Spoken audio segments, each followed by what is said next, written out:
Hi everyone, welcome to the Event-Centric Natural Language Processing tutorial at ACL 2021.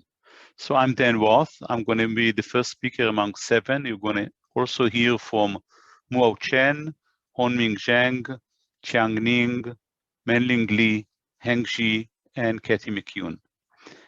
And we're all going to present work on event-centric NLP. So let me start by reminding us all that really human language is to a great extent used in order to describe and reason events. So you can think about the paragraph that I put here on the top right that was put there when we first did this tutorial a few days after the January 6 events. And you can see a series of events that are described in text that we want to be able to understand and digest.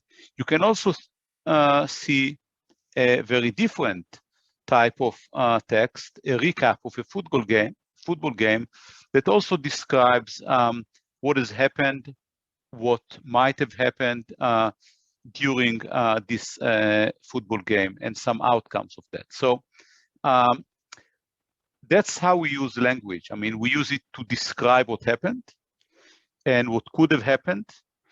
We use it to reason about who did what to whom, when and why. We want to use it to understand what led to what caused what, and also to describe thoughts and even hypotheses about events that happened or will happen. Eventually, we want to be able to summarize things that have happened and also use it to make predictions with respect to future events.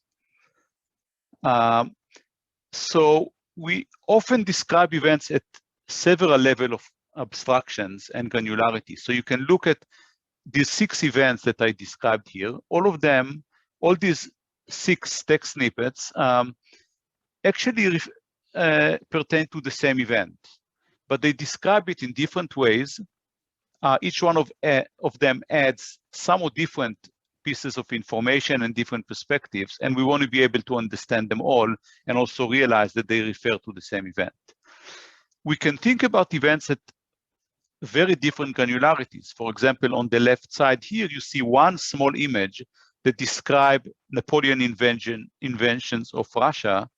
And you can see that an event that took a few months is described in one slide that gives us also some idea of the spatial context and the temporal context, and really only highlights some of the key events that happen within this long period. You can describe events with many, many different goals in mind. You can just describe it in order to understand what happened. Or you can describe it in order to understand causes. Why did the crash of 2008 happen, and what were the leading indicators? But you can also describe it as a way to understand what may happen in the future. So with all this in mind, we know that most of the work that we are currently doing in NLP focuses on what the text says. We analyze what's written here, mostly at the sentence level, even though more and more also at the document level and even at the multi-document level. But with the level of progress in what the text says, we can now attend more to what is happening and try to ground the text in the world in better ways. And again, we can do this for various reasons: to understand what is happening, as well as what has happened and what may happen in the future. So when we think about understanding what is happening, we want to be able to understand this also at multiple levels. And this is going to bring some changes in foci and priorities to the study in natural language processing. Of course, it requires local text understanding, the same type of thing that we've developed over quite a few years now. But it necessitates that we integrate information from multiple documents, often multiple modalities. We want to be able to aggregate information and consolidate it. So if we have information here that describes the same event in different ways, we want to be able to consolidate this information. If we have multiple events that are related, we want to be able to understand all of them and the relations between them, potentially temporal relations, causal relations, or other relations between them. We want to be able to acquire background knowledge from the description of the event, but also to acquire background knowledge so that we better understand what is happening in the events. We want to be able to develop some abilities to generalize from specific observed events and processes to what is typical. What are the schemas behind this? And of course, we want to be able to develop some abilities to predict, both predict implicit events that are not mentioned explicitly in the text, but probably have happened, and also possible future events. Eventually, we want to be able to identify events and reason about multiple perspectives relative to them, because even though we extract information from text, it's not completely clear that everything has a single way of understanding it. And we want to integrate all these issues into an understanding of what is happening. As an example, I want to think about the problem of compiling a history book. Again, we want to be able to do it at multiple levels of granularities. We want to be able to account for multiple perspectives and interpretations. And given that, as I said, the first version of this presentation was given just a few days after the January 6 events, what's a better topic to think about than the history of democracy? So I'm going to use as a running example text and flowcharts that actually my kids have studied from. This is a book that is called The Flow of History by Chris Butler. And the way this information is compiled there is into these flowcharts. So I'm going to focus here on the French Revolution, given that we want to talk about the history of the history of democracy. And the way this is compiled and represented is as a collection of flowcharts where the nodes are events extracted from text or from multiple text, and they can refer to a single event, but can also refer to earlier flowcharts. So there is a lot of hierarchy here. And the arrows represents influence, causality, if you want. So if we start thinking about the roots of the French Revolution, we can think about multiple causes for it. One of them, for example, could be that the male literacy rate went up about 50% in the 1780s. And another interesting root cause is the spread of Enlightenment. Ideas on liberty and democracy grew up at that period. One interesting observation here is that in this flowchart, the role of the rise of democracy in America is not mentioned, even though many historians would tell you that the American victory over the British has had a really significant impact on French Revolution. Nevertheless, as you can see, this is not compiled into this representation. We can continue and think more carefully about the start of the French Revolution. Thing that started, for example, in a huge royal debt in French, leading, among other things, to the Paris mob storming the Bastille. We can go into more details into the same big event and think about the course of the French Revolution, along with the multiple events that happen in a short period of a few years, all the way up to the results of the French Revolution. And of course, multiple results, a lot of them are subject to interpretation.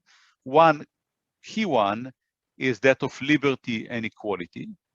But along with it, some historians would tell you nationalism was also an important outcome, leading all the way to First World War.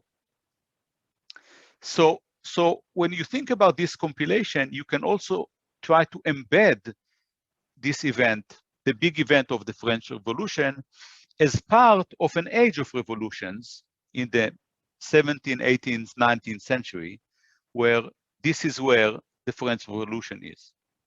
So all this compilation of a history book is one example of something that you may want to be able to do. It's a way to compile and represent a summary of events. All of this is done manually in this case by processing large body of text.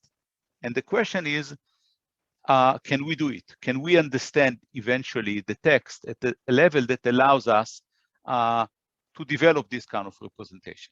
Of course, this is not the only representation we may want. We want to be able, for example, to think about time and develop a timeline for the events. Again, I'm showing here timeline of the French Revolution, and perhaps we want also to dive in to one single process within it and develop a more careful and detailed timeline for this. Of course, it's completely clear that it's very challenging to compile such an account, even when we're giving a lot of historical text. And it's even more difficult if we want to be able to do it on the fly from reported events as they occur, which a lot of the current work on events is attempting to do. So with this as background and hopefully as motivation, what are we going to do in this tutorial? So we're going to present what we view as the key line of works that have been developed by the NLP community over the last few years, along with some future work. We're going to start, of course, with the basics. What are events? How do we represent events? Move into the key computational steps, event extractions, for example. Understanding events in isolation, along with their arguments, understanding hierarchies of events and event schemas, and understanding relations between events, co-reference, sub-events, temporal relations, and so on. We want to be able eventually to understand a collection of events globally, understanding what is happening, understanding relations between them, understanding, for example, the duration distribution of events or the frequency of event, if that's relevant, or absolute time points for events. We want to be able to understand when events start, when they end. We want to be able to understand arguments of events and the relations between them and the roles various arguments have relative to events. And of course, this doesn't need to be done only from text. There is a significant role of multimedia, images and video in understanding what is happening in the world, and therefore extracting and processing events. We're going to dive into relations more carefully because relations between events are clearly very important. I mentioned already co-reference, temporal relations, parent-child relations. In many cases, extracting this from text requires that we understand some background knowledge about events. For example, in the case of time, we want to be able to understand that temporal relations are transitive, and we want to be able to use this as a way to improve our ability to understand the text and extract information.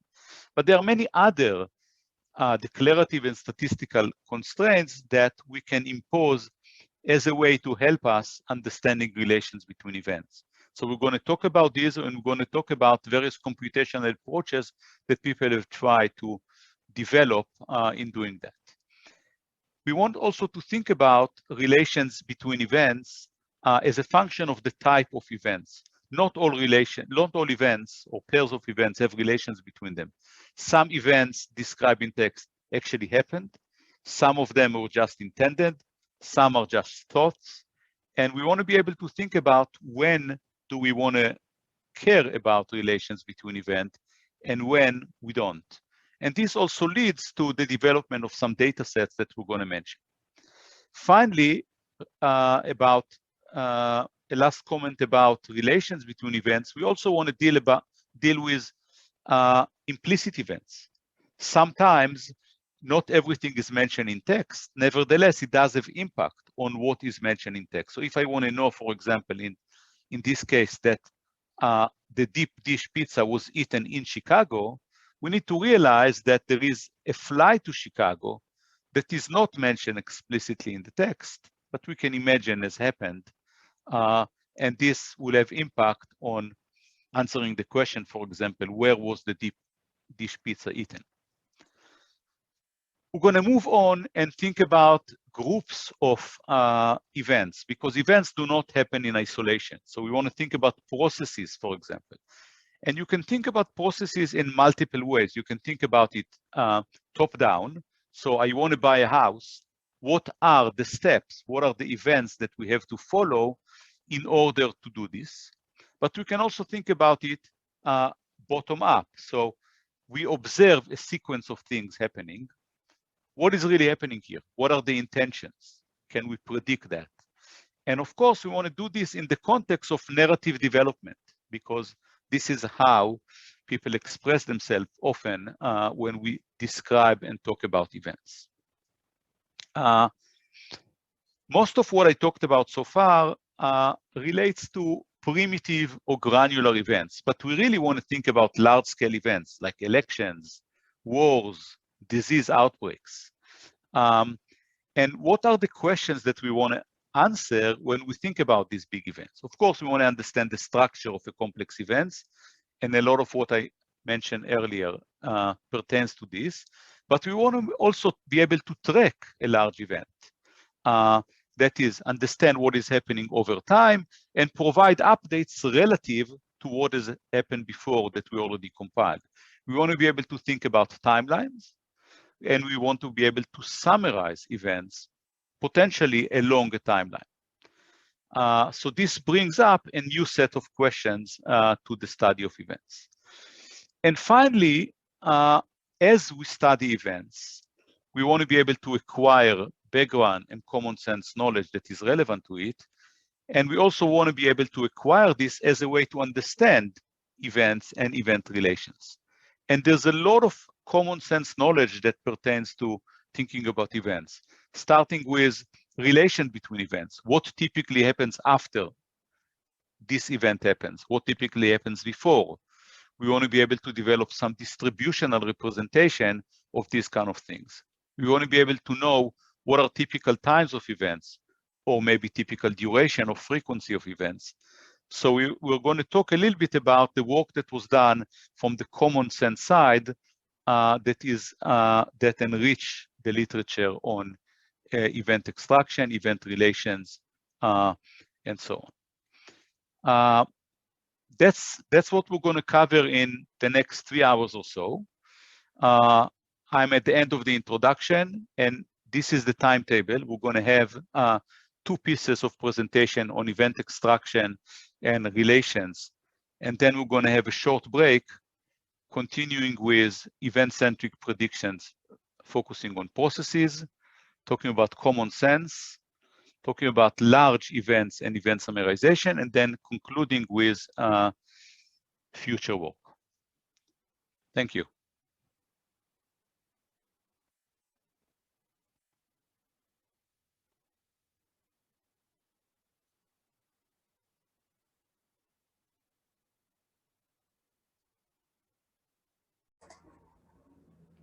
Hi, this is Manling from UIUC. I'm happy to lead the first section about event extraction. First of all, let's talk about what's an event. The definition of event is broad. For example, events can be momentary, like sneeze. It can also indicate something that happens, like running. And in natural language processing, we focus on specific events that can indicate a change of status. To extract events, we formulate the problem like this. So the input can come from multiple modalities. It can be a piece of text, an image, and a video, or all of them. Another part of the input is ontology. It contains the target event types and argument rows. This ontology is actually rich. It also has type descriptions, constraints, example sentences, and so on. This part is very useful for zero-shot event extraction. Our goal is to extract a structure, including event triggers and event arguments. For each task, we have two subtasks. The identification task is predicting the boundary, like the offset in the text and the bounding boxes in the image. Classification task is predicting the type labels and argument labels. After that, the evaluation calculates precision recall and F-score for each task. For example, in this sentence, the system will classify each word to see whether it triggers some event. For example, this held triggers the meeting event, and it has arguments like Thailand and 2024 and participants. So the information extraction aims to extract the structured knowledge from the unstructured data. It's a structure prediction task. This unstructured data can be from any different domains, languages, and data modalities. Now we know the problem formulation, and we can naturally get two general goals of IE, its quality and portability. Since it's a structured task, so we want it to be of high quality with high precision and high recall. Also, it's dealing with the unstructured data from multiple domains, languages, and data modalities. So we also want it to have good portability to transfer to some new domains and languages, even if there's no enough training data.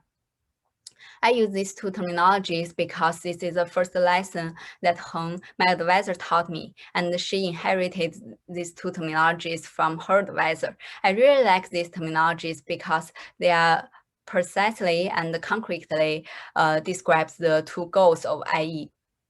Now let's dive into each of these goals in detail.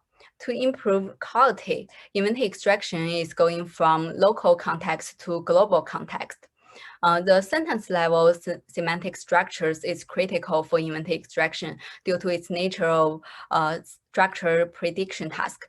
Beyond that, recent work tries to look at wider and wider context. For example, cross-task knowledge to capture the interactions with relations and entities. Then we can go to the entire historical events to find some patterns. We call these patterns as schemas. It can connect the events into a global view. For example, in this figure, the events are connected through entities, and the events can work to each other through entity parties.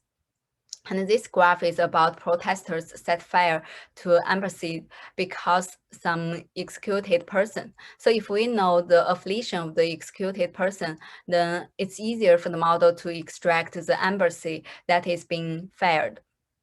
Beyond this, we can also enlarge the extraction input. So we can go from sentence level IE to document level IE. Portability can also be considered to transfer to new domains, new languages, and new data modalities.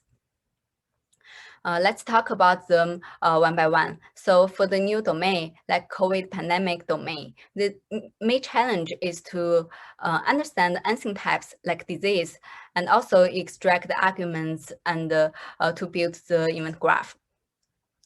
Similar to low results languages, the main challenge is to find the structure that is independent of language. For example, these dependency structures and embed to the common space so that we can use this structure to transfer the event knowledge from existing language to a new language. And for the cross-media part, nowadays, since news are presented using cross-media data, so the information from text and image are both very important to event understanding. For example, the stretcher used to move soldiers is not explicitly expressed in the text, but can only be extracted from the image. It's very important to also transfer event knowledge from text domain to the multimedia domain. In this talk, we follow the two goals, and let's start from the quality. As we just mentioned, the event extraction is capturing more global context, and the structure encoding is very important. If we look at the structure prediction to predict the entire event graph, including events, entities, and relations, then it's a joint IE task. And the main question is how to encode the graph structure of these sentences. Go beyond the sentence structures, we can put all historical data into a giant event graph. And then the key problem is how to discover and how to encode schema knowledge. After that, we can look into wider context, wider input to extract events. So we can talk about document level IE and talk about the methods and what's the difference of these methods. In old days, what we normally do is spending a few days to carefully design symbolic features for each task. Each task will need their task-specific subset of features, tools, and resources. So the good thing is that the feature engineering is explainable, and we can see which feature helps. However, this is time-consuming, and we need to redo the entire process for the new task. To reduce human effort, modern methods now throw away symbolic features and use embeddings instead. For example, the LSTM and CNN are used to encode the context.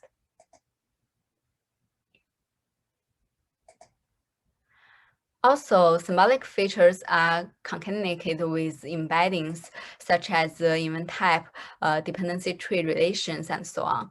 But it still lacks global context. For example, it can it cannot handle the errors propagated from entities and relations, and the knowledge across tasks and knowledge elements are ignored. In this feature, the election event should always have one person argument.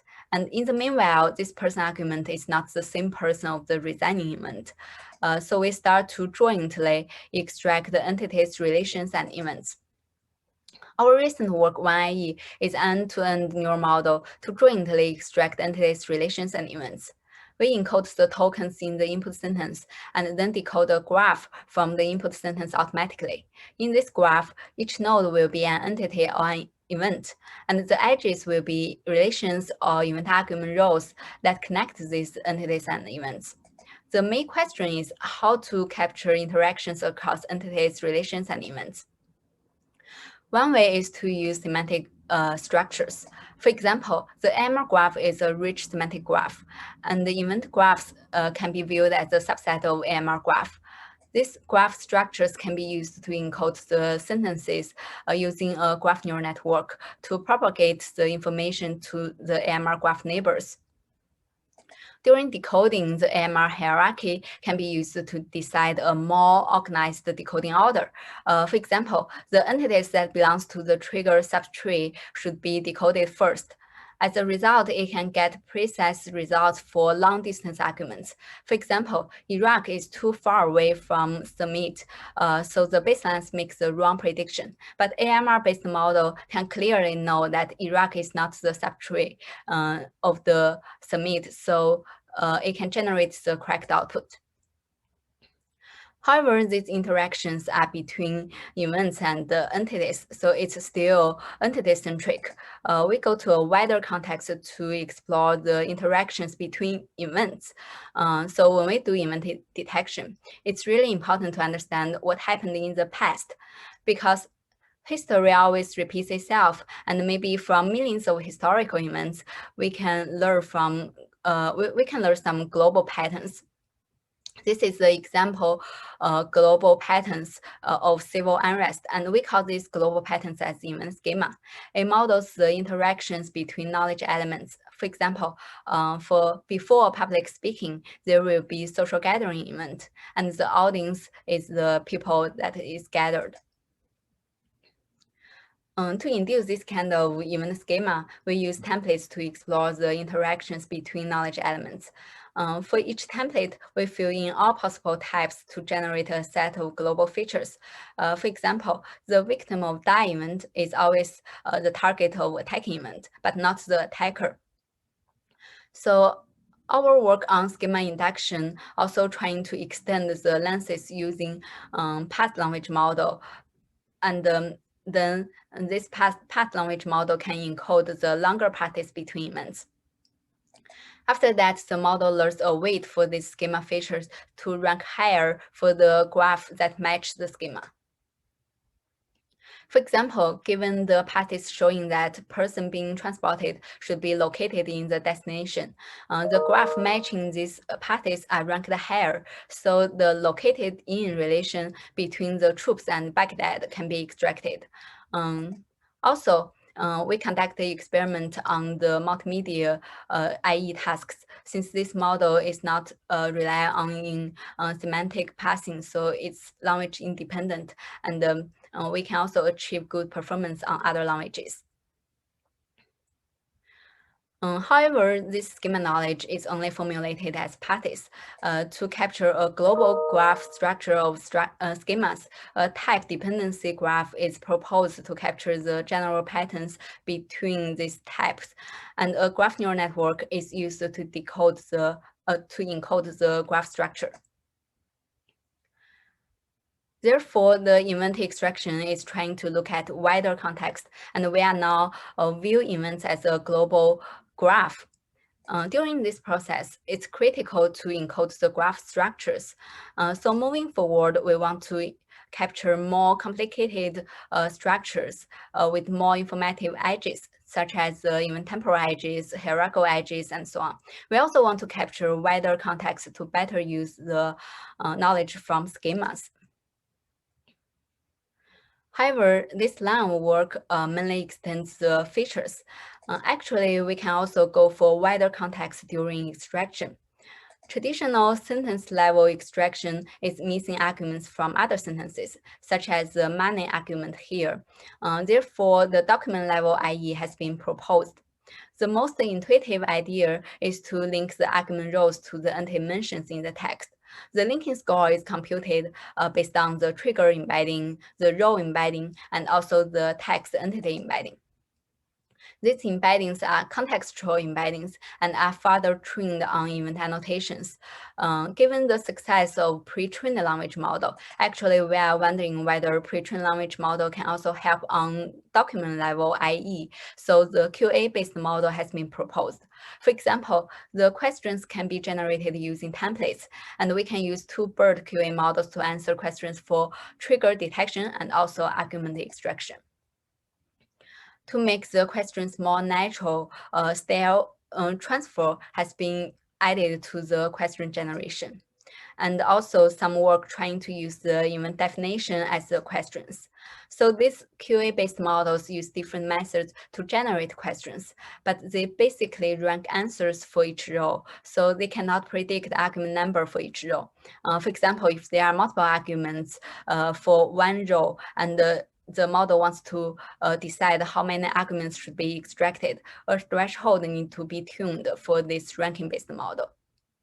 As a result, we are wondering whether a generation-based model can be used to solve this problem. So for generation model, it's a conditioned generation based on the event templates like here. And the generation process is to fill in the blanks in the templates using the words from documents. For each row, if the argument is missing, the model will output the placeholder. And if there are multiple arguments, the model will concatenate the arguments to fill in the template. As a result, compared to QA model, the generation-based model can handle missing arguments and multiple arguments. This is an example showing that QA model overgenerates the participant of the context event due to the difficulty of finding ranking threshold. But for our generation-based model, it can actually generate the precise argument of the participant. However, the generation model is still hard to encode the graph structures during this generation process. It will be an interesting topic to see whether the more structural knowledge can be incorporated in this process, such as the ontology constraints and the schema knowledge. So to summarize, the document level IE goes from argument linking to QA-based models to take advantage of pre-trained language models. And then the generation-based models are proposed to handle multi-argument issue. Moving forward, a question is that whether we can perform the corpus level IE. So corpus level IE needs better structure encoding. So it needs to encode the more global context and encode the schema knowledge from the entire corpus level. So we also need to resolve the coreference during inference. So it requires more structured understanding during the IE process. Okay, now we know qualitative direction is going for more global context and makes the extraction more knowledge aware. Now let's talk about how to improve portability for different domains, languages, and data modalities. The key to knowledge extraction transfer learning is structure transfer, since event extraction is highly reliant on structures. So we need to build the structure-aware common representation for transfer learning. A natural thought is to use semantic structures. If we perform AMR parsing on the input sentence, we can see that a trigger and its argument type label actually have some shared meaning, and their structures tend to be similar. So we can have these similarity scores between these structures. As a result, we model event extraction as a generic grounding problem by mapping each mention to its semantic close event type. In detail, given a target event ontology, our goal is to learn a generic mapping function that is independent of event types. So it can be trained from annotations from some seen types, and then it can be transferred to unseen types. Our model is jointly represent event mentions and types into a shared semantic space by minimizing their distance. And then for unseen types, their structures will be projected to the same semantic space using the same mapping function. However, the structure composition layer here is based on argument triple aggregation. So it's actually not a graph structure aware. And to train a more structure-aware common space, a pre-training framework is proposed to use AMR structure to construct the negative samples for contrastive learning. And there are two encoders. The text encoder is trained to represent words of the same type to be close and distinguish them from negative triggers and negative arguments. And the graph encoder is trying to learn a structure representation, and this structure representation should be able to distinguish from negative subgraphs. So far, the cross-domain transfer is to embed the semantic graphs and also the event structures to a common space. However, to better encode the event structures, especially for unseen types, the information from ontology like definition sentences is very important. So we can know that in the ontology, there are rich information like definition sentences, argument rows, and also the entity type constraints for each row. To fully represent the semantics of these type labels, instead of using single words or single embedding, we can try to represent labels as a cluster of contextualized embeddings. For example, each small x here is a contextualized representation of some label we say attack, and then we can easily get its cluster. Here we can use this green circle to represent the center of the cluster. So if a new trigger comes in, and if its representation appears inside the circle, for example, this blue node, and we can assume it belongs to this type. Otherwise, like the red one, it should not belong to this type. This label representation can be learned by searching anchor words and anchor sentences from external corpus, like NYT corpus. After this initial prediction, we can leverage the constraints and model the final prediction as the ILP problem. Experiments show that 10 example sentences already allow us to achieve very good performance. One explanation is that event labels are carefully selected by experts. So the semantics of the predefined event labels should be the same as the most popular semantic meaning. A harder case is transferring event knowledge for different languages, because the languages has different semantic structures, and also they have different embeddings. So our first step is to build a multilingual common space. We should notice that entities are really different from words. If we only use regular word embeddings, we won't be able to distinguish them, and also we won't know how to put several tokens together into the phrase. As a result, the alignment across languages contain two levels, the word level and also the entity level. To learn the entity level alignment, we try to replace each entity text with its anchor link in Wikipedia. For example, the word apple here is replaced with the Apple Incorporate entity in the English Wikipedia. In this way, we can map the joint entity and the word embedding of any language into the English space. And then we can have a nice multilingual joint word and entity embedding. A common space is not enough, since events really needs a structure encoding, and we need to figure out how these entities and the triggers are connected to each other. For example, if we look at this English sentence and this Russian sentence, we can clearly see that the subtree covering the trigger and arguments almost look identical. So even though their word orders might be different, but their local structures will look similar. This encourages us to convert a sentence into a dependency structure.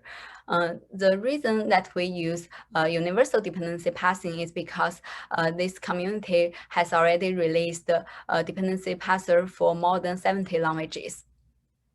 However, graph neural networks struggles to model words with long-range dependencies, and these long-range dependency words are not connected in the dependency tree, so the information is hard to pass to using this dependency graph. As a result, a graph attention transformer is proposed. So it tries to encode the graph structure into the transformer. It calculates a distance matrix on the dependency tree, and the attention head of the transformer will attend tokens within certain distance. Therefore, the structure information with different distances can be encoded. For different domains and different languages, we both use semantic structures for transfer learning. However, for multimedia, it will be more difficult due to the lack of semantic structures in the vision side. There are some work in computer vision community try to extract events and try to understand the visual semantics. But their visual events are quite different from text events. So their events are physical events in daily life scenario, like clipping and jumping. But text events are more complex, like transportation and protest. So there's a gap between these two events. However, a good news is that there are some work focused on visual semantic understanding. So we can use them to do visual argument extraction. For example, in situation recognition, one image is classified to a verb, and it populates a table with nouns as arguments. But different from our task, it didn't localize arguments in images. And the situation recognition has been extended to have this grounded process. So this new task is grounded situation recognition, and also situation recognition has extended to videos. Another line of visual semantic understanding is based on scene graphs. These scene graphs, if we want to view it as events, we can use predicates as event triggers and use the subject, objects, and the instruments as arguments. However, this structure and also the arguments are simpler than the text and other visual events.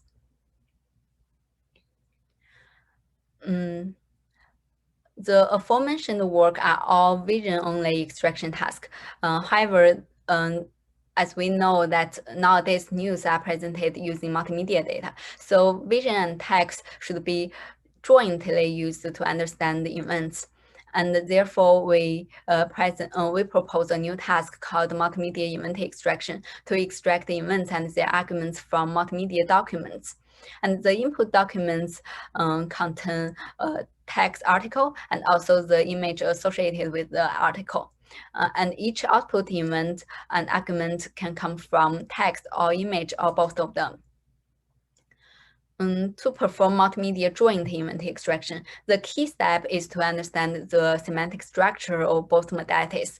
So if we consider vision as a second language, similar to multilingual common space, we can construct a multimedia common space. Here, the text and the image should be aligned through multiple levels in this common space. We can see that the entities in text can be aligned to visual objects, and the event triggers can be aligned to visual activities, and so on. Similar to this, linguistic structure should also be aligned to vision structures. So here we use situation graph to do the alignment. For the text side, the semantic graph, we are using AMR graph. On the vision side, the situation graph is based on the situation recognition data. So we mimic the AMR graph by representing an image as a predicate node. And this predicate node is indicating the situation. And we connect it to the objects in the image. These objects are potential arguments of the predicates. We call it situation graph because it shows the situation of the image. Once we have these two graphs from the text and image, and these two graphs are kind of carrying similar semantics, we can develop a joint training framework to encode them into a same common space. In this common space, the nodes with similar semantics should be close to each other. For example, throughing from the image and attacking from the text side, they should be close because they are referring to the same event. To train such graph convolution network to do the embedding, we use image caption pairs to train it. Traditional cross-media alignment uses triplet loss to minimize the distance between image vector and caption vector. It cannot capture the structured information. However, our task is a multi-level alignment. One alignment is between image caption. Another alignment is between entities and objects, as well as events and arguments. To learn the fine-grained alignment, we train a cross-attention matrix between the image graph nodes and text graph nodes. To optimize the cross-attention, we reconstruct the text vectors using the image node and then minimize the distance between original and reconstructed text vectors. Similarly, we can optimize the cross-attention in a reverse direction by reconstructing the visual vectors using text nodes. With this situation graph generation and the common space construction, given any image or sentence, we can represent them using the multimedia common representation. And we can optimize one shared event and argument classifier simultaneously. The training does not need any parallel event annotation data. The magic here is we are using cross-media alignment. We use image caption pairs crawled from VOA News website to train this cross-media alignment. Since this image caption pair comes for free, so we call this framework as a weakly aligned structured embedding framework. There are some examples showing how image and text help with each other. In the first example, the system detected as protest, since the visual feature of this celebration event and protest are quite similar. However, with the surrounding text, the system knows that it's not the protest event. In the second example, if we only look at the sentence, the word searching will not be classified as arrest event. But with the image clearly showing that there is an arrest event, the searching can be extracted as arrest event from text side. Also, we have the comparison with cross-media flat embedding. So our structure, the common space, can capture the connections between visual objects. For example, in the first image, the person in the middle is always the entity being arrested, but not the agent. To summarize, to transfer to different domains, languages, and data modalities, the key is structure transfer. For text, we can use semantic structures, and for image, we can take advantage of similar structures such as situation graph. And to make this common representation structure aware, fine-grained elements are also needed. So in the future work, we are looking for wider input, such as fusing all modalities and languages together to get a more comprehensive result. Since the cross-media information and cross-lingual information may be complementary in understanding. And also schema knowledge may be helpful in this process, since the general patterns discovered from historical data should also be able to transfer across languages and data modalities. Another question is that whether we can make pre-trained language model aware of the structures so that it can be used for event extraction.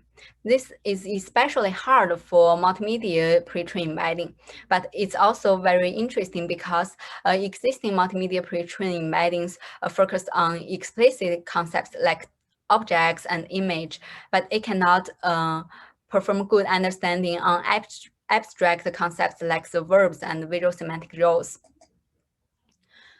Similarly, for quality, as we mentioned earlier, we can also explore a wider input, wider context, and better structure encoding. With more advanced knowledge encoded, such as the schema knowledge, corpus level IE can be performed so that we can get a more comprehensive result. So this is the end of my presentation. Thank you. Everyone, my name is Ning. I'm from Amazon. I'm going to discuss event-to-event relationship extraction in natural language processing. We have seen how event is defined and represented in the previous part. We must see that events are not isolated, and there are various types of relationships between them. For instance, there are coreference relations, temporal relations, parent-child relations, caller relations, and so on and so forth. For instance, there is an example. ACL-21 is held virtually due to the pandemic. Its attendees are thus giving remote presentations of their research. And here are all of the events highlighted in different colors. And there are all sorts of relations like this. For instance, the pandemic causes the conference being held virtually, and this is a causal relation. And another causal relationship is that held virtually further causes giving remote presentations. And it is actually referring to the coreference being held virtually, the conference being held virtually, and this is the coreference relationship. For instance, giving remote presentations is also a sub-event of the conference of ACL. This is a parent-child relation or sub-event relation. And next, this is a temporal relation. Held virtually, this event happens during the pandemic.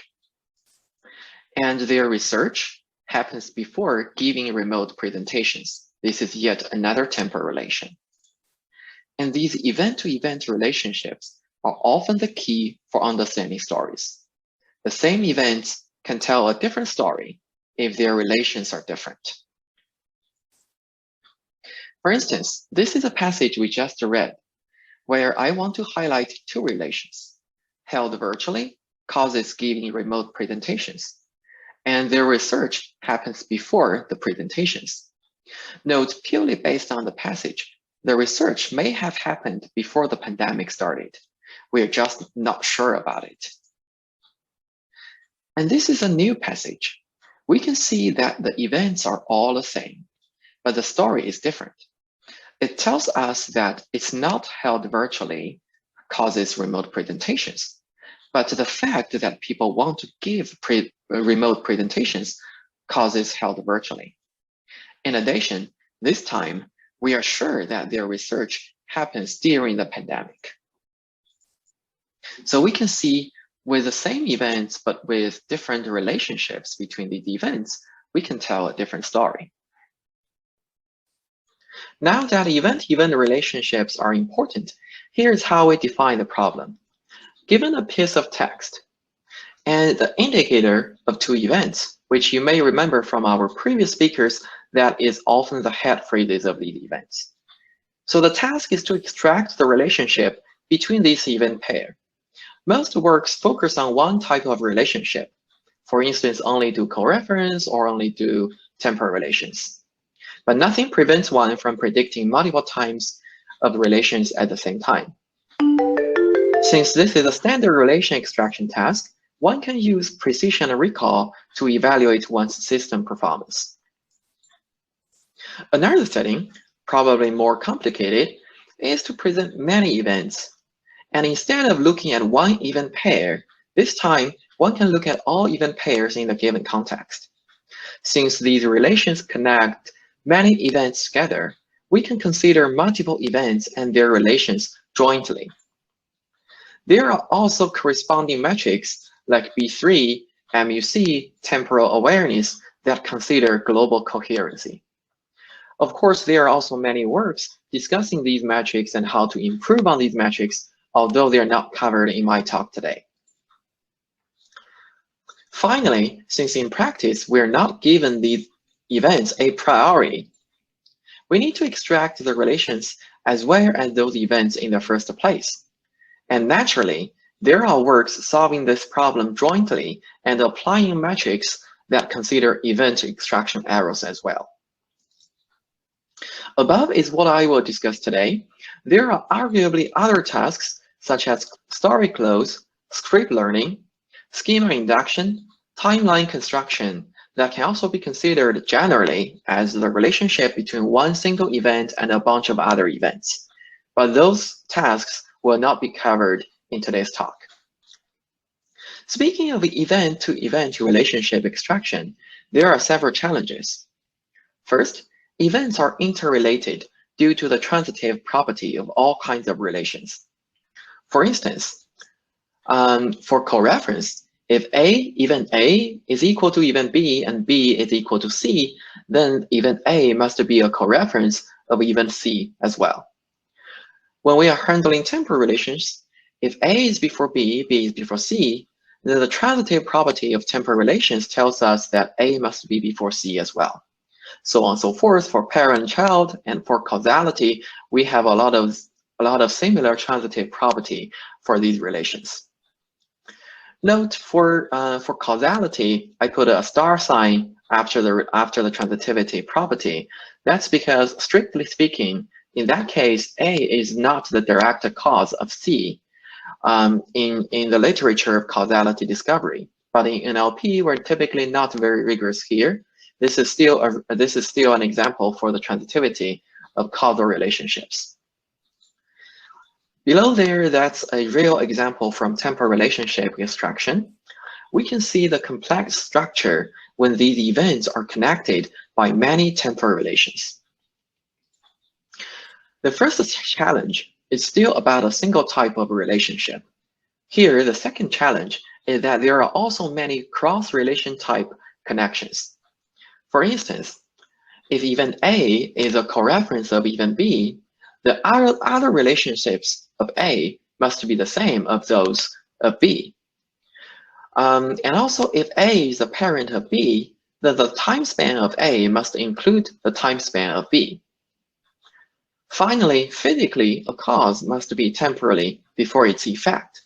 So these are the cross-relation type properties regarding coreference versus other relationships, parent-child relationship versus temporal relationship, and also causal relationship versus temporal relationship. This is also a real example. AAAI is held virtually due to the pandemic. And we know the pandemic causes held virtually, so the pandemic also happens before held virtually. This is a real example of causal relationship versus temporal relationship. The third challenge, which is often more and more nuanced when we dive deep into a problem, is from events themselves. Events have many components like agents, locale, time span, and so on and so forth. And they can also have different modes like negation, uncertainty, hypothesis, repetition, and genericity. This challenge is a little hard to explain in a short tutorial, but I will try my best and give a couple of examples. Hopefully they will help. For instance, researchers went to New York to give presentations at AAAI in 2020. This is a very well-formed, unambiguous sentence. And we know to give presentations is a cause of went. And give presentations happen after went. However, shouldn't the cause event happen before the effect event? This is what we know physically, but this is obviously violated in the definition of this example. Of course, one may quickly come up with an explanation for this, but in practice, or at least in my experience, we often end up seeing too many corner cases like this and having a hard time fixing these issues in one's linguistic theory. Here is another example. He used to take a walk after dinner. And the second sentence is, he took a walk after dinner today. In both sentences, walk happens after dinner. But are they the same relationship? This is a very interesting question. For instance, if we just see another example, he used to take a walk after dinner, but today he took a walk beforehand. What's the relationship between dinner 2 and walk 3? We will come back to these two examples later, but the point here is, due to the complexity of event components and event modalities, we see many exceptions. How to design an elegant formalism with few exceptions is often the most difficult part in solving event-to-event relationship extraction.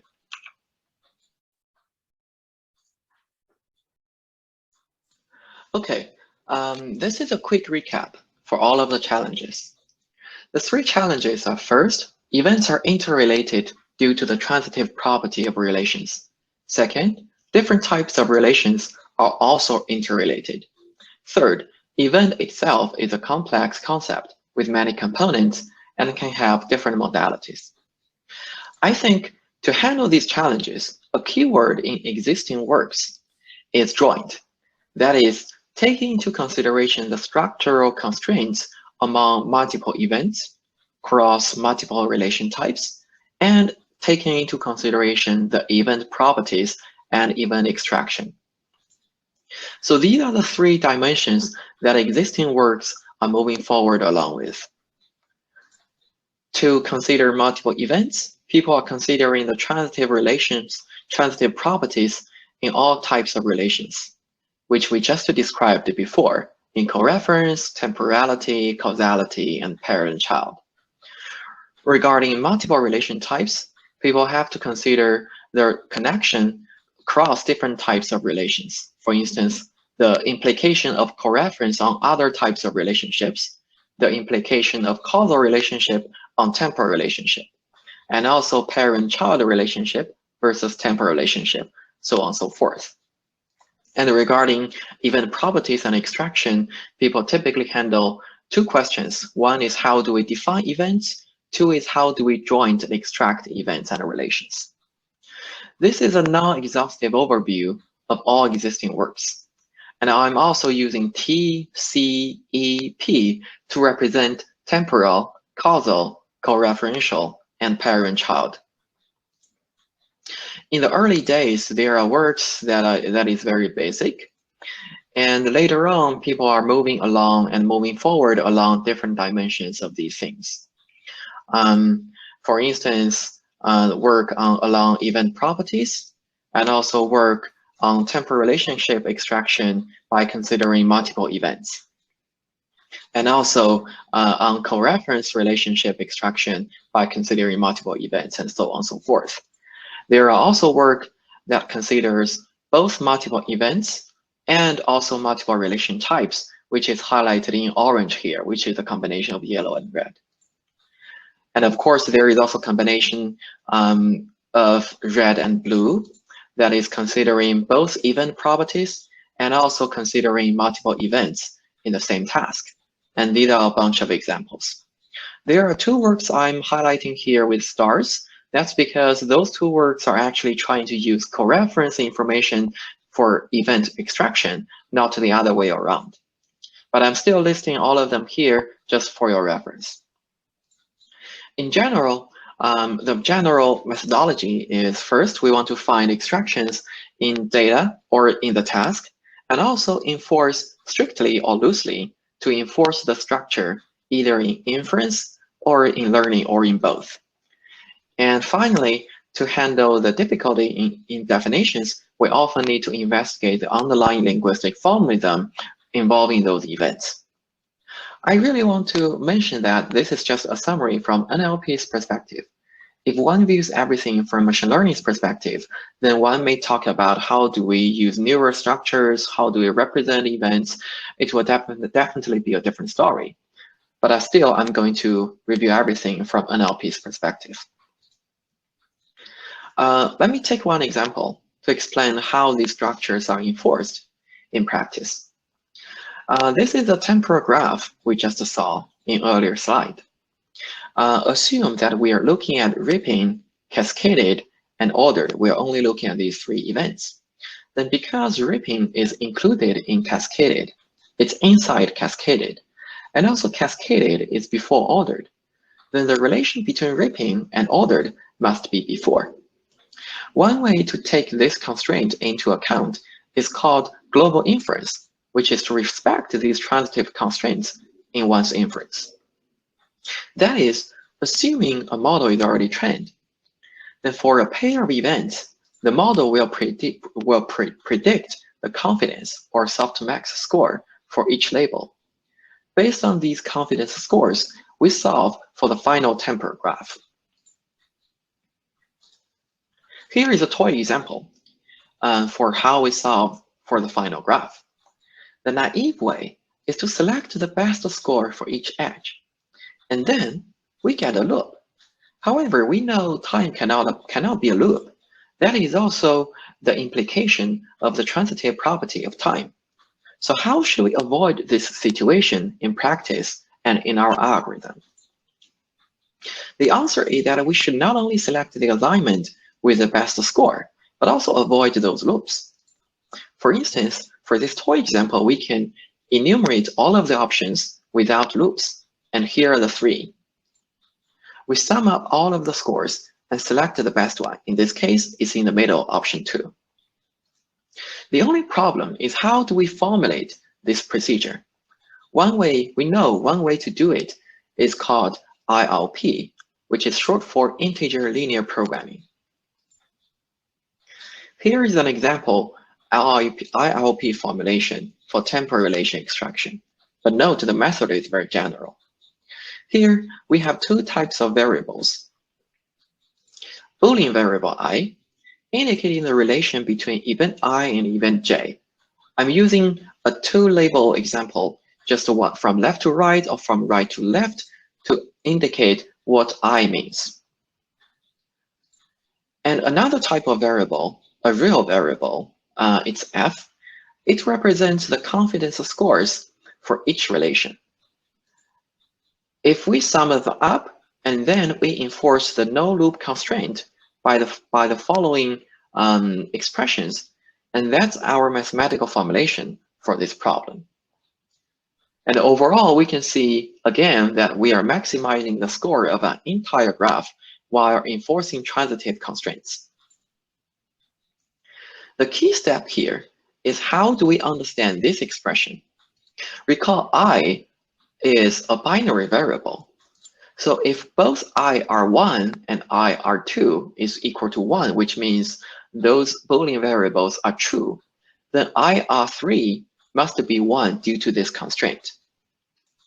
Otherwise, IR3 is not constrained at all. So you can see this is how we constrain all of the relations among all of these events. To get all of these constraints, we have to draw a lot of diagrams. And finally, in this paper, we summarized that here is all types of constraints. Here, R1 means the relation between event 1 and event 2. R2 is a relation between event 2 and event 3. And that final column is the relation, is a constraint that R1 and R2 has enforced to the relation between event 1 and event 3. And on the right, these are the legend for all of these abbreviations. So you may see from the previous table that we have a problem. What if R3, instead of having a unique choice, but instead R3 has multiple choices? Then a small extension is actually very easy. So we just change the previous expression by having this summation score. And one may also ask, what if we want to enforce constraints across different relation types? For instance, what if we want to enforce the relationship between temporal and causal?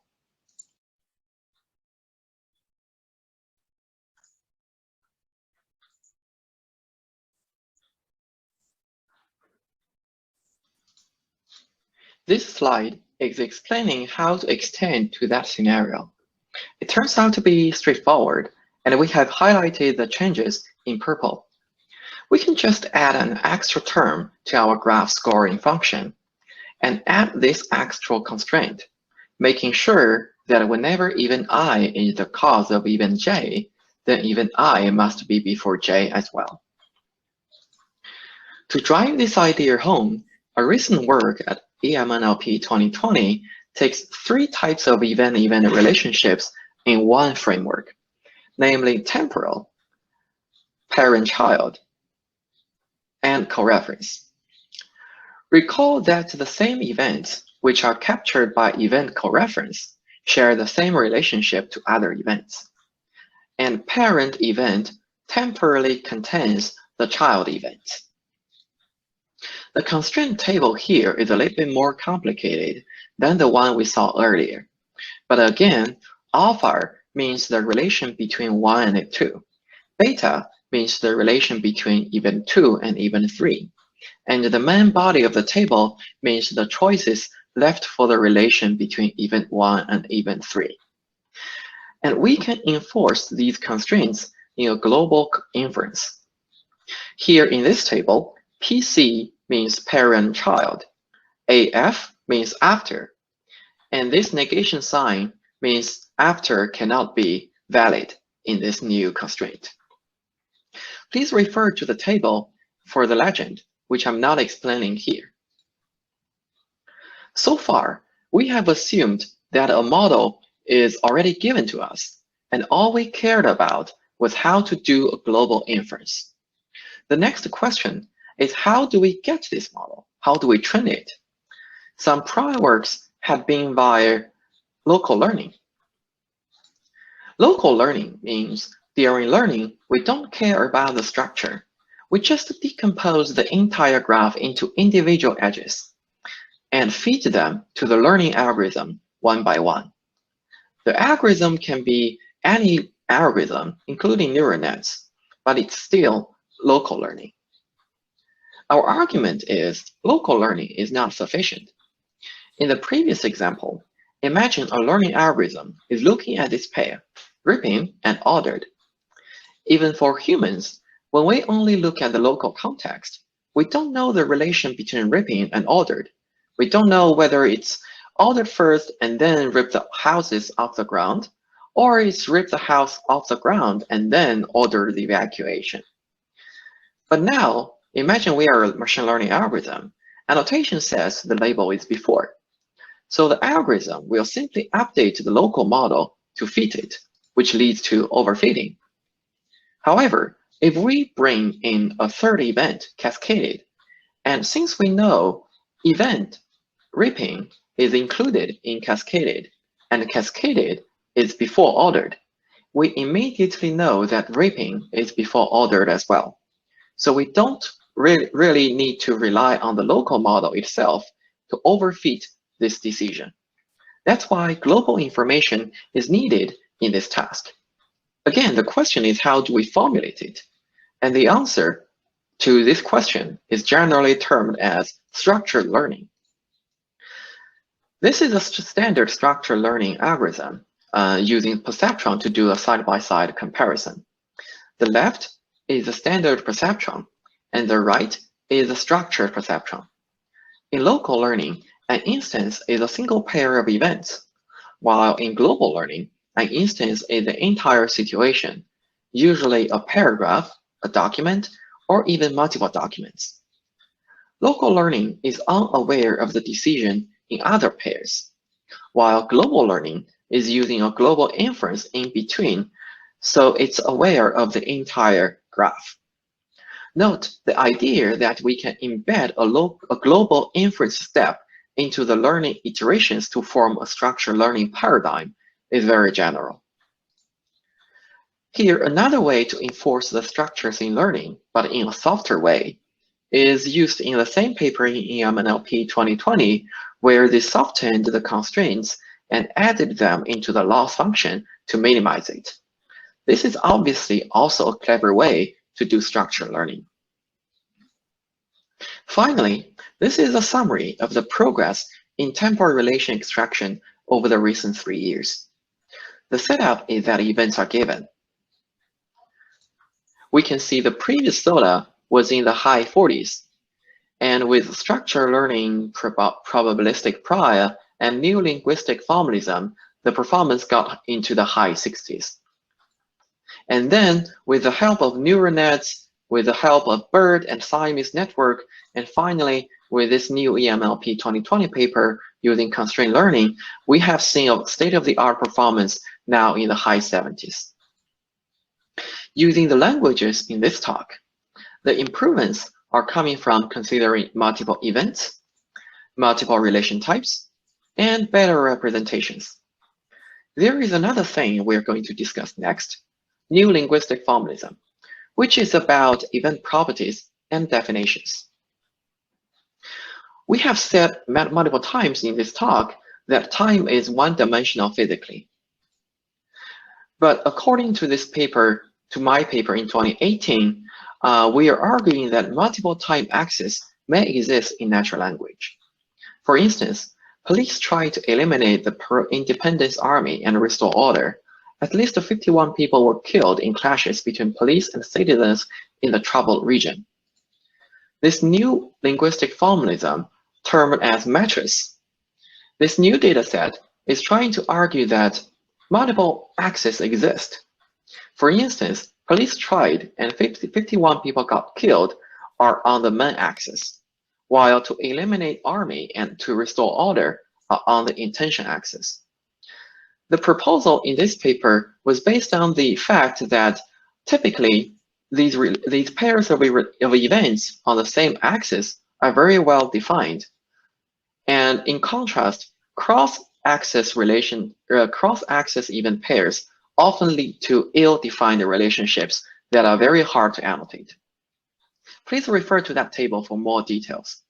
But let's come back to our previous example. Shouldn't the cause be before the effect? If we apply the formalism of matters here, we will see that give presentations is actually on the intention axis. So it actually doesn't conflict with physics on the main axis at all. Another example was walk versus dinner. If we draw the timeline, we would see the relationships are different in two sentences. This phenomena isn't very popular in practice, so far there is no linguistic formalisms capturing them.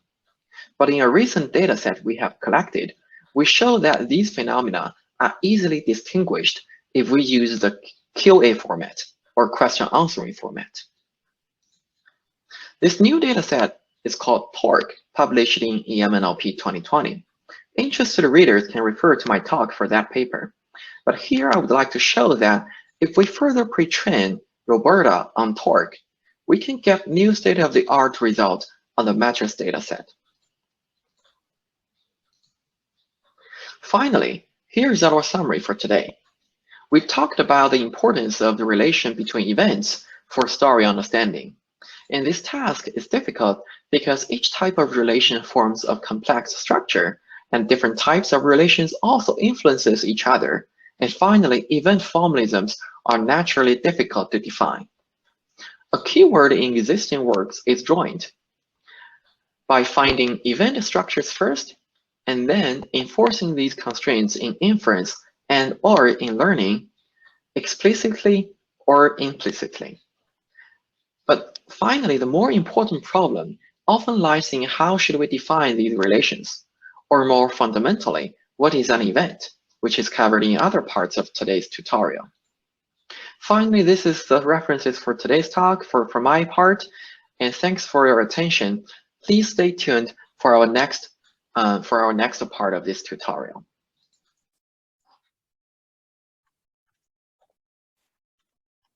Hello everyone, this is Muhao Chen from USC. I'm presenting the third technical section, which is titled Understanding Event Processes in Natural Language. So in this section of tutorial, we'll focus on machine comprehension of event processes. So this part concerns several key challenges of, for example, how to model and predict the evolution of events, and how do we infer the intentions and the consequences of event processes, and how should knowledge about event processes help downstream tasks of human language understanding and also computer vision. So the first message in this talk is that human language always communicate about the progress of events.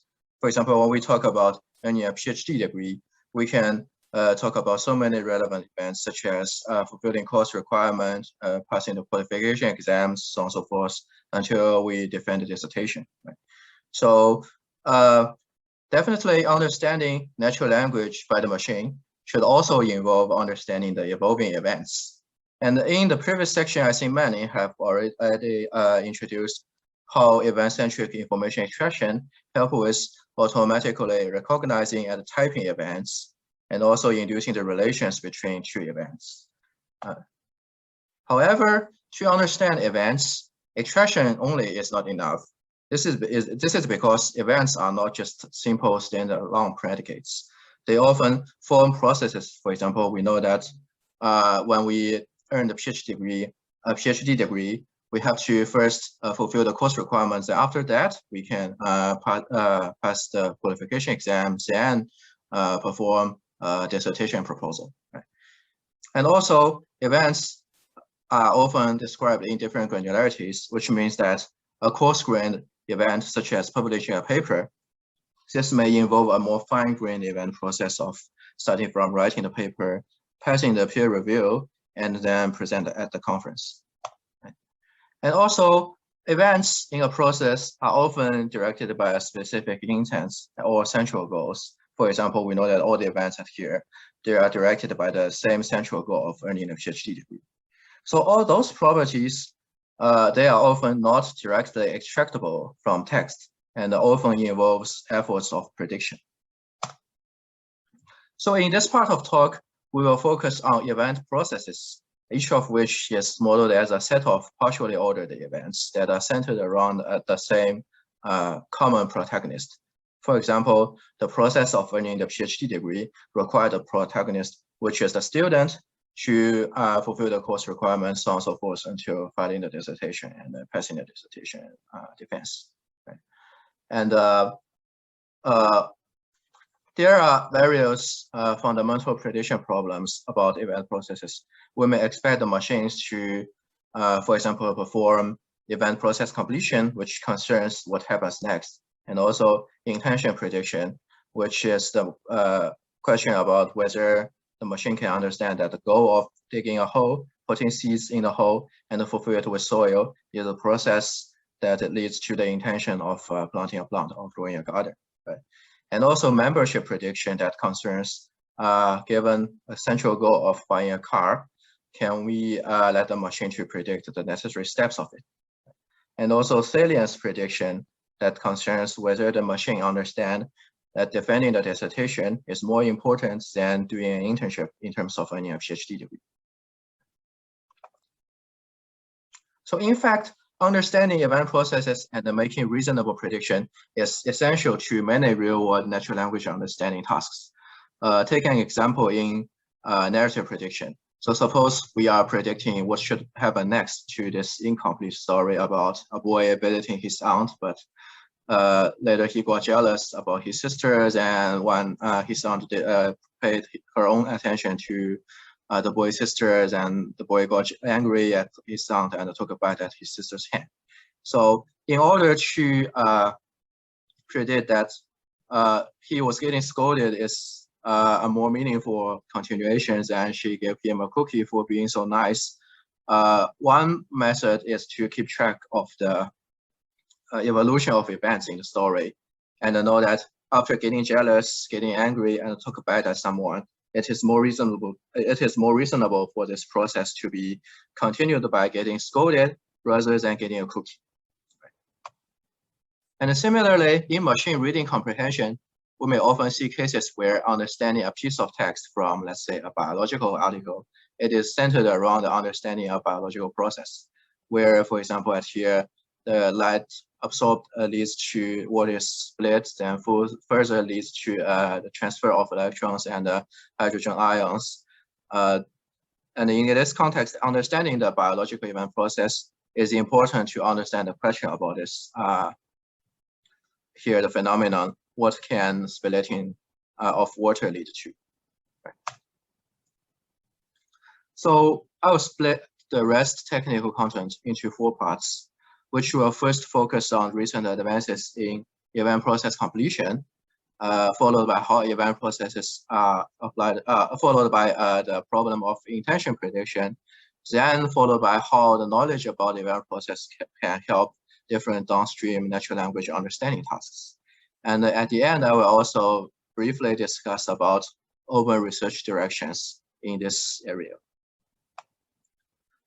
Now let's first look at event process completion. So here there are 2 different definitions of event process completion.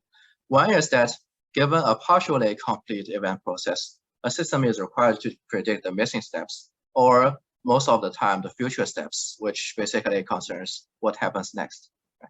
And the other definition, which is more challenging, that is to say, given a coarse-grained event as an objective, for example, buying a house, the system tries to predict the entire process of the objective from scratch without seeing a part of it. So for the first definition, one of the earliest steps is to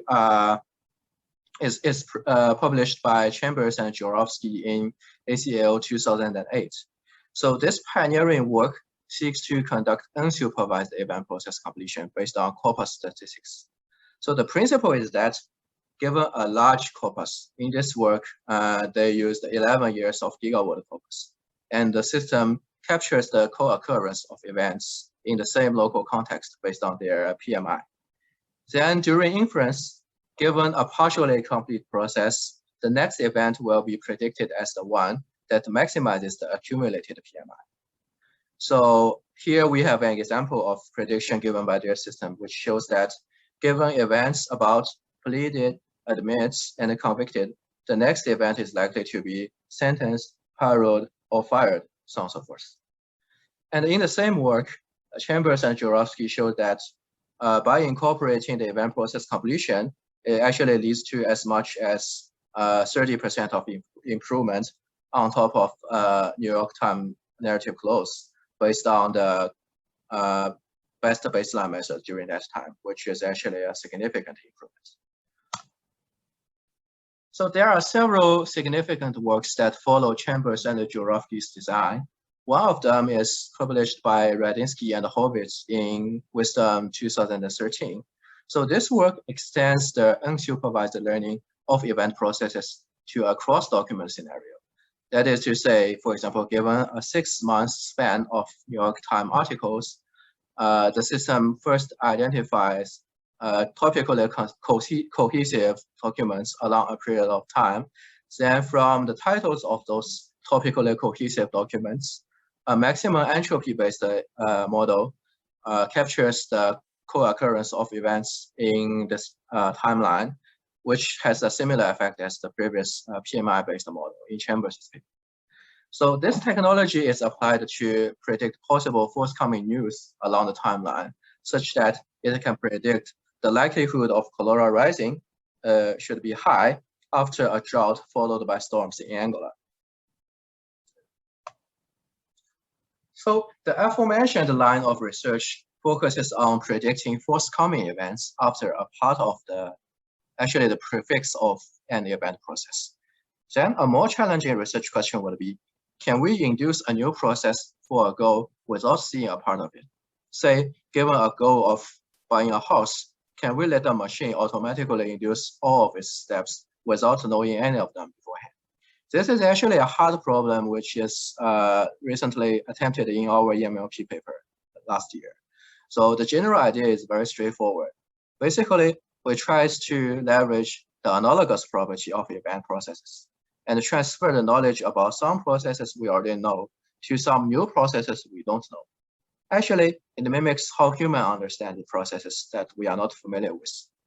So for example, suppose one has never bought a house, therefore one may not know the detailed process of it.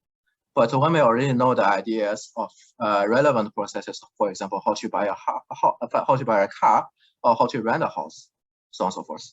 So that intuitively, those relevant processes should contain some relevant steps, and based on such relevant steps, we may guess the necessary steps of buying a house, even though we may not have the real experience. So this is the overall framework of our system. So in the first step, given a goal, again, buy a house, the system will first find two groups of reference processes that either share the same predicate or share the same argument with the central goal. For example, in this case, we will get lots of processes of buying something and also some other actions that are taken upon a house.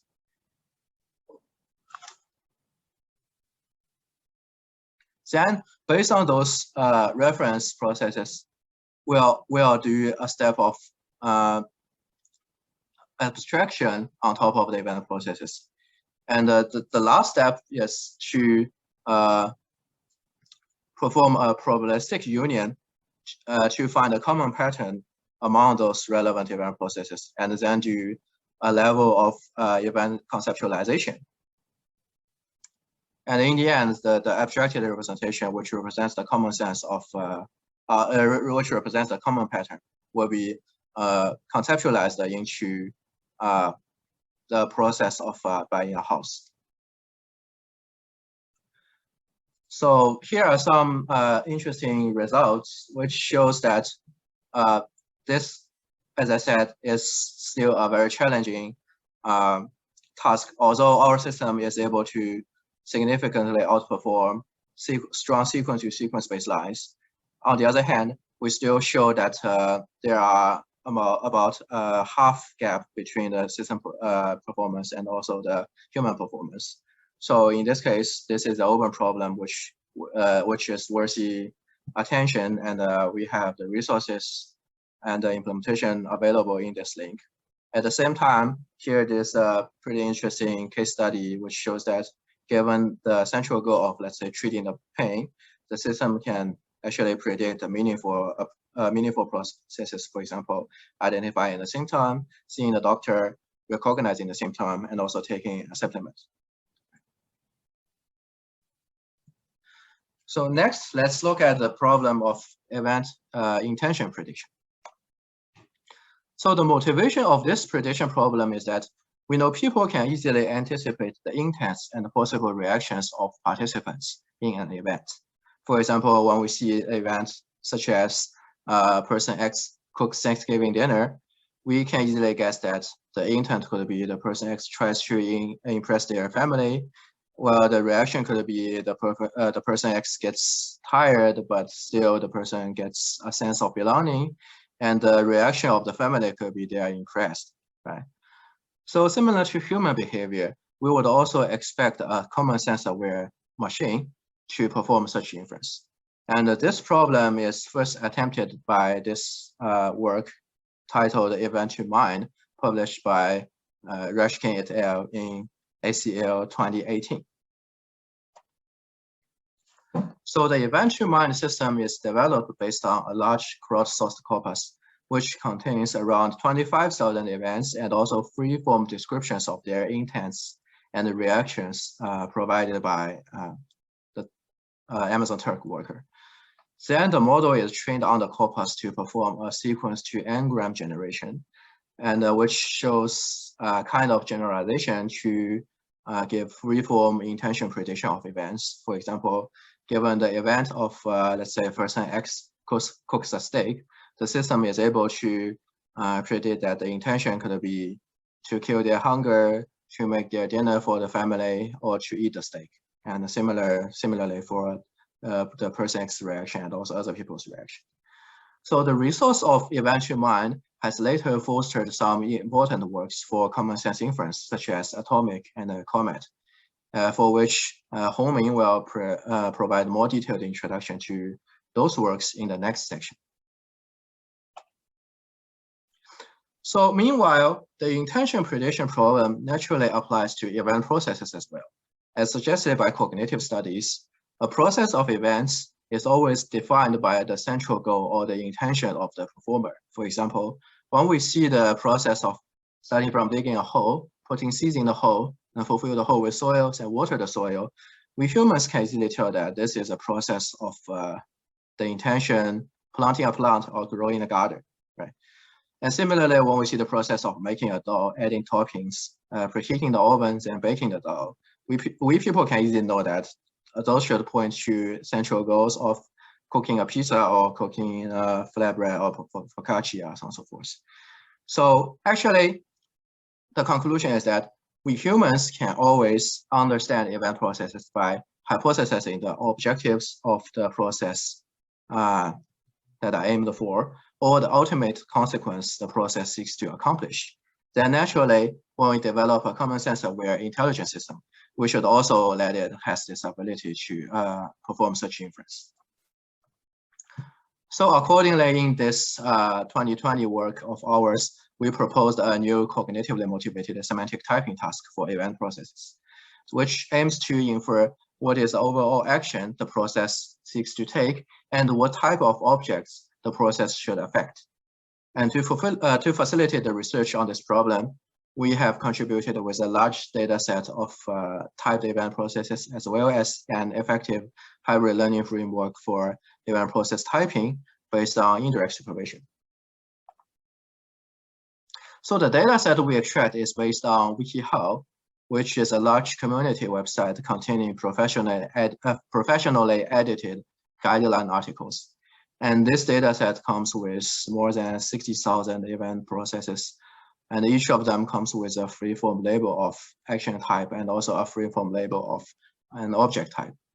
It is noteworthy that this data set poses a non-trivial learning problem. Specifically, the typing system at here is highly fine-grained and diverse, with more than 1,000 action types and more than 10,000 different object types. And over 85% of the labels appear less than 10 times, among which nearly a half of those are just one-shot labels. Also, around 90% of the cases, the labels do not even appear in the content of event processes, which means that if we apply an extractive method to solve this problem, it will easily fall short. So to solve this non-trivial typing problem, we propose a practical form of indirect supervision based on gloss knowledge. That is to say, instead of predicting the type labels based on the event process content, we find it to be much easier to predict the correct WordNet gloss that defines the type label. This is due to that the sense definition in WordNet provides much richer semantic information than the label itself. Therefore, it is much easier to seize on the association between a process gloss period in a way that is similar to natural language inference. And also, the gloss provides useful side information to jumpstart the representations of the future labels that are rarely seen or unseen in training. This is the overall architecture of our framework, which is named P2GT. So in training, this is performing training objective, which is similar to natural language inference. So we use a Roberta language model to encode the sequence of the events in the process. And also we use the same language model to encode the gloss of the label. And to select the right gloss for a polysemous label, we also incorporate a pre-trained word sense disambiguation model. And the learning objective at here conducts learning to rank for both the action label and also the object type label. And for those typing exercises, the inference phase will rank the glosses of all labels of the corresponding axis in the inference phase. Yeah. So the results here show promising performance by the proposed system, which leads to 3.4 to 4-folds of MR over the Roberta-based sequence-to-label generator, which is actually similar to the event-to-mind work. And specifically, the indirect supervision from gloss knowledge brings the most improvement, which leads to around 2.9 to 3.3 folds of MR improvement. And we also noticed that the joint training on both type axes actually leads to notable improvement as well, indicating that the effectiveness of the leveraging complementary supervision signals by typing on both type axes. However, the sense selection technique based on word sense disambiguation leads to lesser improvement. This is due to that the dominant senses are often representative enough to jumpstart the representation of a label. So here we also provide a case study to show how the system performs process typing on use domains. For example, we show that the P2GT model is able to understand that given a process of making explosive materials, obtaining a container, obtain shrapnel, and install a trigger, this is a process which is relevant to assembling a grenade or assembling a blaster, even though it is not possible for such information to exist in WikiHow. And also in this table, we mark all field shot labels with less than 10 appearance times in the dataset as blue. This shows that leveraging gloss knowledge actually helps the system to make less biased prediction. And there's also a web demo of the system which can be found on the European.com website through this link. Next, I will give a brief introduction to some examples of downstream tasks that are essentially supported by event process understanding. So since event processes model the plausible evolution of events in a context, they can be naturally used to improve the consistency of narrative prediction. So a narrative prediction task seeks to predict what happens next as the meaningful continuation of the story. So here, this example is again from the Roth story narrative close text, which we have already mentioned at the beginning of this presentation. So actually, in order to predict the meaningful ending of the story, so in this EMLP 2017 paper, Snigdha Chaturvedi actually used 3 kinds of sequential features. There are event sequences from 20 years of New York Times data, and also sentiment trajectories, and also topical consistency. And actually in this particular paper, Snigdha and others showed that the event processes or sequences are actually the most useful factor of these 3 kinds of sequential features, such that with this kind of feature alone is already able to get pretty good performance. Also, modeling event processes is important for machine reading comprehension. So in this task, system is required to answer some questions about a given article. And this example is from the award-winning paper in EMLP 2014. So here, to understand the biological process described in the scientific literature, the proposed method also extracts events and event-event relations in a biological process. And the question answering is conducted as matching the events in the question and the candidate answers with the extracted event process from the literature. So another key application is video segmentation. So this task aims at understanding the content of a video and splitting it into different relatively independent segments. For example, a video talking about making a pancakes may be split into segments talking about the backgrounds and different steps of cooking. So in several recent works by Jukov and Daniel Fried, this process is done by first extracting narration from the video, then aligning the narration to different steps in a WikiHow event process. So in this way, different steps in an event process naturally serves as anchors for the video segments. So in this area, there are also some works focusing on directly recognizing and modeling event processes in videos.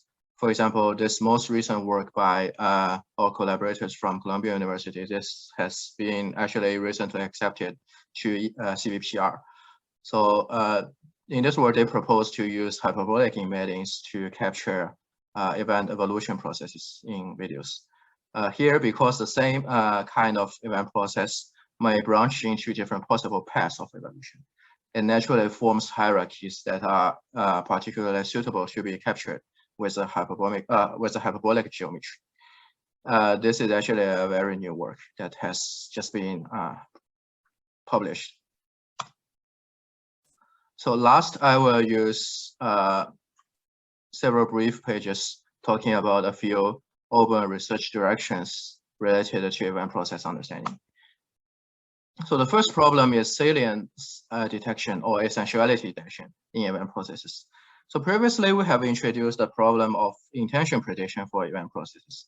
And here, one unresolved problem is that events in a process are actually not equally important with regard to the central goal. For example, again, for these four steps of planting a plant, starting from digging a hole, put seeds in the hole, fulfill the hole with soil, and water the soil. We know that if we remove the last step, we only preserve digging a hole, put seeds in the hole, and fulfill the hole with soil. We can still tell that this is a process of planting a plant. Right? However, if we remove the second step, by only preserving digging a hole, fulfill the hole with soil, and water the soil, it's hard to say whether we are planting something or whether we are burying something. Right? So in the same context, we know that defending the dissertation is essential, doing an internship is important, but doing an internship is optional in terms of earning a PhD degree. So here the question will be, is there a way to automatically identify salient events in a process, and would that also help downstream tasks such as objective summarization? That's actually an open question we are currently investigating. So the second open problem is reasoning about ordering of events. Consider that events in a process may not be necessarily described in a document in the same order.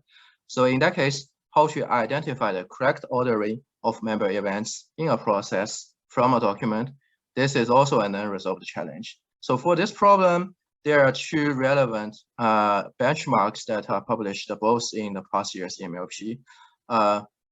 So one is the Torque paper, which is based on human-generated questions along with temporal relations annotated by the Amazon Turk worker. And there's also a data set which is published by CCB, Chris Callis and Birch's group from UPenn. So this is a WikiHow-based testbed, which is also about event ordering. So there are more tasks that could benefit from understanding event processes. So we have shown some works about using event processes to improve narrative prediction. Then to go one step further, can we use the knowledge of event processes to improve the consistency of utterance generation or retrieval for chatbots? This is actually also a meaningful problem, which I believe hasn't been explored much yet. And besides, it is also important to develop reliable learning systems, which helps with expensive tasks such as diagnostic prediction and also disease phenotype prediction in terms of understanding clinical event sequences. So in this direction, I believe transfer learning and also structural prediction can be particularly important since there often lacks data at this area due to privacy issues, and there are also dependencies between phenotypes and disease labels. So here are some representative references. Thank you. Please feel free to ask questions and also perhaps send the questions to my email address.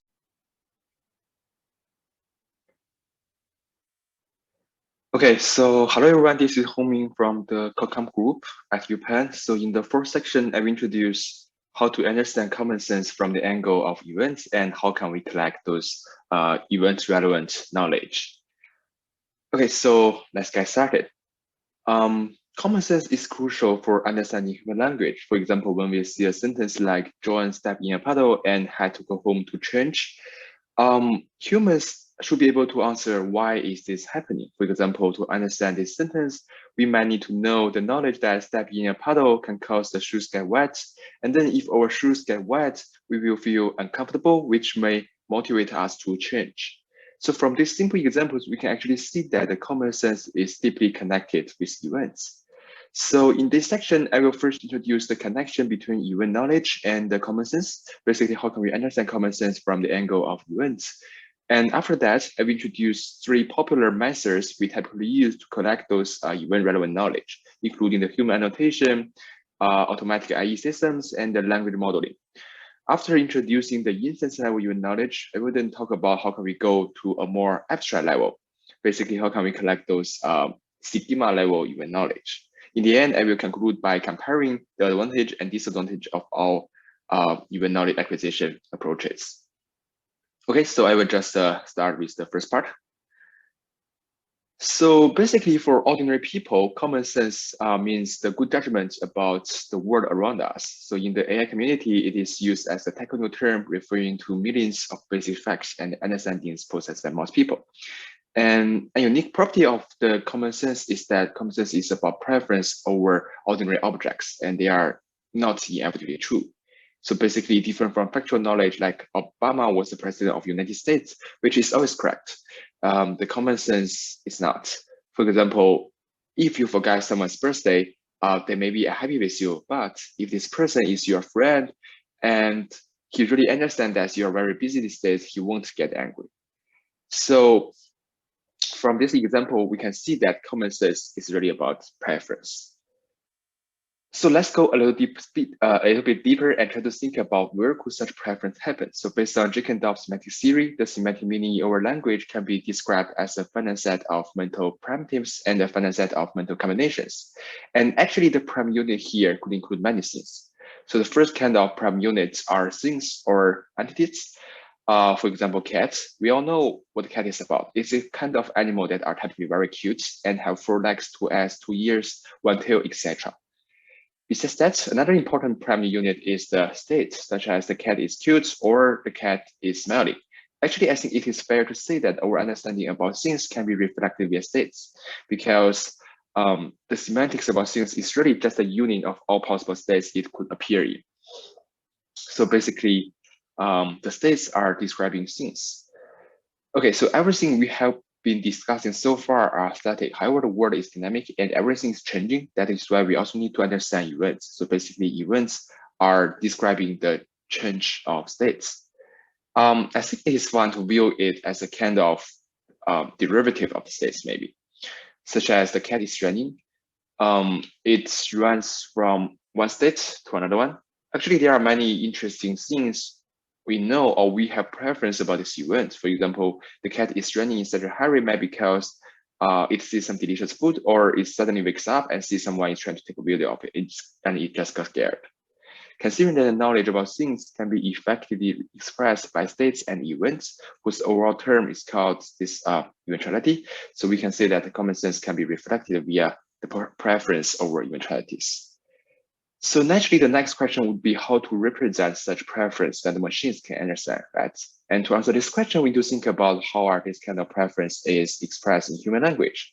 So based on the lower bound of the semantic theory, if we remove the grammar from the linguistic description, we will get the semantics. So basically, it means that understanding language requires both the knowledge about the word, which is the grammar basically, and the knowledge about the word, which contains both the factual knowledge and the common sense knowledge. Okay, so here are some examples. Like there are 3 sentences. Should we take the junior back to the zoo? Should we take the lamb back to the zoo? Should we take the bus back to the zoo?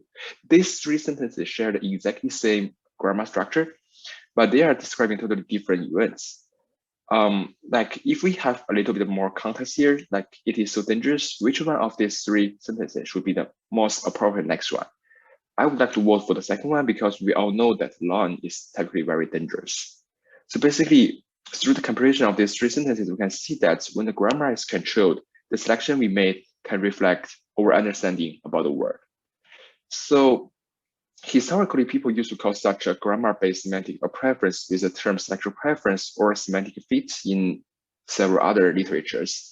So basically, sexual preference is kind of a relaxation of sexual restrictions and is often used as a very important syntactic features. Originally, it was only applied to the Eastern hierarchy in word nets and verb-object relations. Actually, the idea of sexual preference is very simple. We control the grammar, like the direct object dependency connection and its head, basically the verbs. Humans should have preference about the arguments it can be connected to. And with this formulation, we can easily use a frequency or some probability score or some weight given by either models or cages to reflect humans' preference so that machines can understand them. Here are 2 examples. Cat is more likely to be kind of animal rather than plants. So if a model or knowledge base can manage to assign higher score to the first combination rather than the second one, can claim that this model or knowledge base understand humans' preference about this piece of common sense, like cat is more likely to be an animal. Similarly, if a model manages to assign higher score or weight to the first tuple, eat the obedient food rather than the second one, we can say that, okay, so it understands the common sense knowledge that we are more likely to eat food rather than rock. Of course, these 2 kinds of relations are not enough to cover all the common sense. That's why people start to extend the definition of sexual preference to other dependency relations, like the subject. So for example, it is more likely for a singer or a person to sing rather than the house. And then if we can further extend the idea of sexual preference to second order, the motivation is that sometimes humans do not have preference for the subject or object of specific events, but they do have preference about the property of the subject and object. Like for this one, a lot of times we know that the subject of it should be hungry rather than the object. And if we further extend, we will get the higher order sexual preference, which reflects the common sense knowledge about complex relations between events or states. Like this is something involve multiple events rather than the previous ones, which involve only one event. Like eating dinner may cause the person to be full rather than hungry. We call it higher order because really the semantic unit here is the eventuality rather than the words. You need to view each eventuality as a whole. So basically, it shows that the common sense can be represented via this kind of higher order sexual preference over eventualities. To demonstrate that the preference knowledge about eventualities are indeed the common sense, there is a paper try to convert a linguistic-based eventuality knowledge graph into human-defined common sense knowledge graph, like the concept net. And it turns out that there are many interesting patterns between these linguistic relations and human-defined common sense relations. Okay, so assume that we have a linguistic graph, like which contains an event customers eat food and a state he is full. There is a discourse relation result connecting these 2 events. And inside this eventuality states, the words are connected via dependency relations such as subject or object. We can actually find many interesting overlaps between this graph and the common sense assertions in ConceptNet, which is a very popular common sense event. So for example, we can find out that the customer actually appears as the subject and the tail eat food appears as the verb and object. We can then conclude a pattern that for the table of relation, we can extract the subject as the head and the combination of verb and object as the tail. Besides that, we can also find some other patterns, like for the receive action, we can use the object position as the head and the verb as the tail. Similarly, we can also find some more complex patterns here. Okay, so after collecting the patterns, we can then apply this pattern back to the original event KG to acquire large scale of common sense. Basically, we borrow some examples and show them here the confusing phase means that the humans think the extracted knowledge might be problematic. I think the overall quality is pretty good. For example, we can actually observe some interesting common sense, such as human is capable of having cells, and love can cause both being happy and pain. So basically, this example shows that, okay, so there is a connection between the event-centric knowledge and the common sense defined by human beings.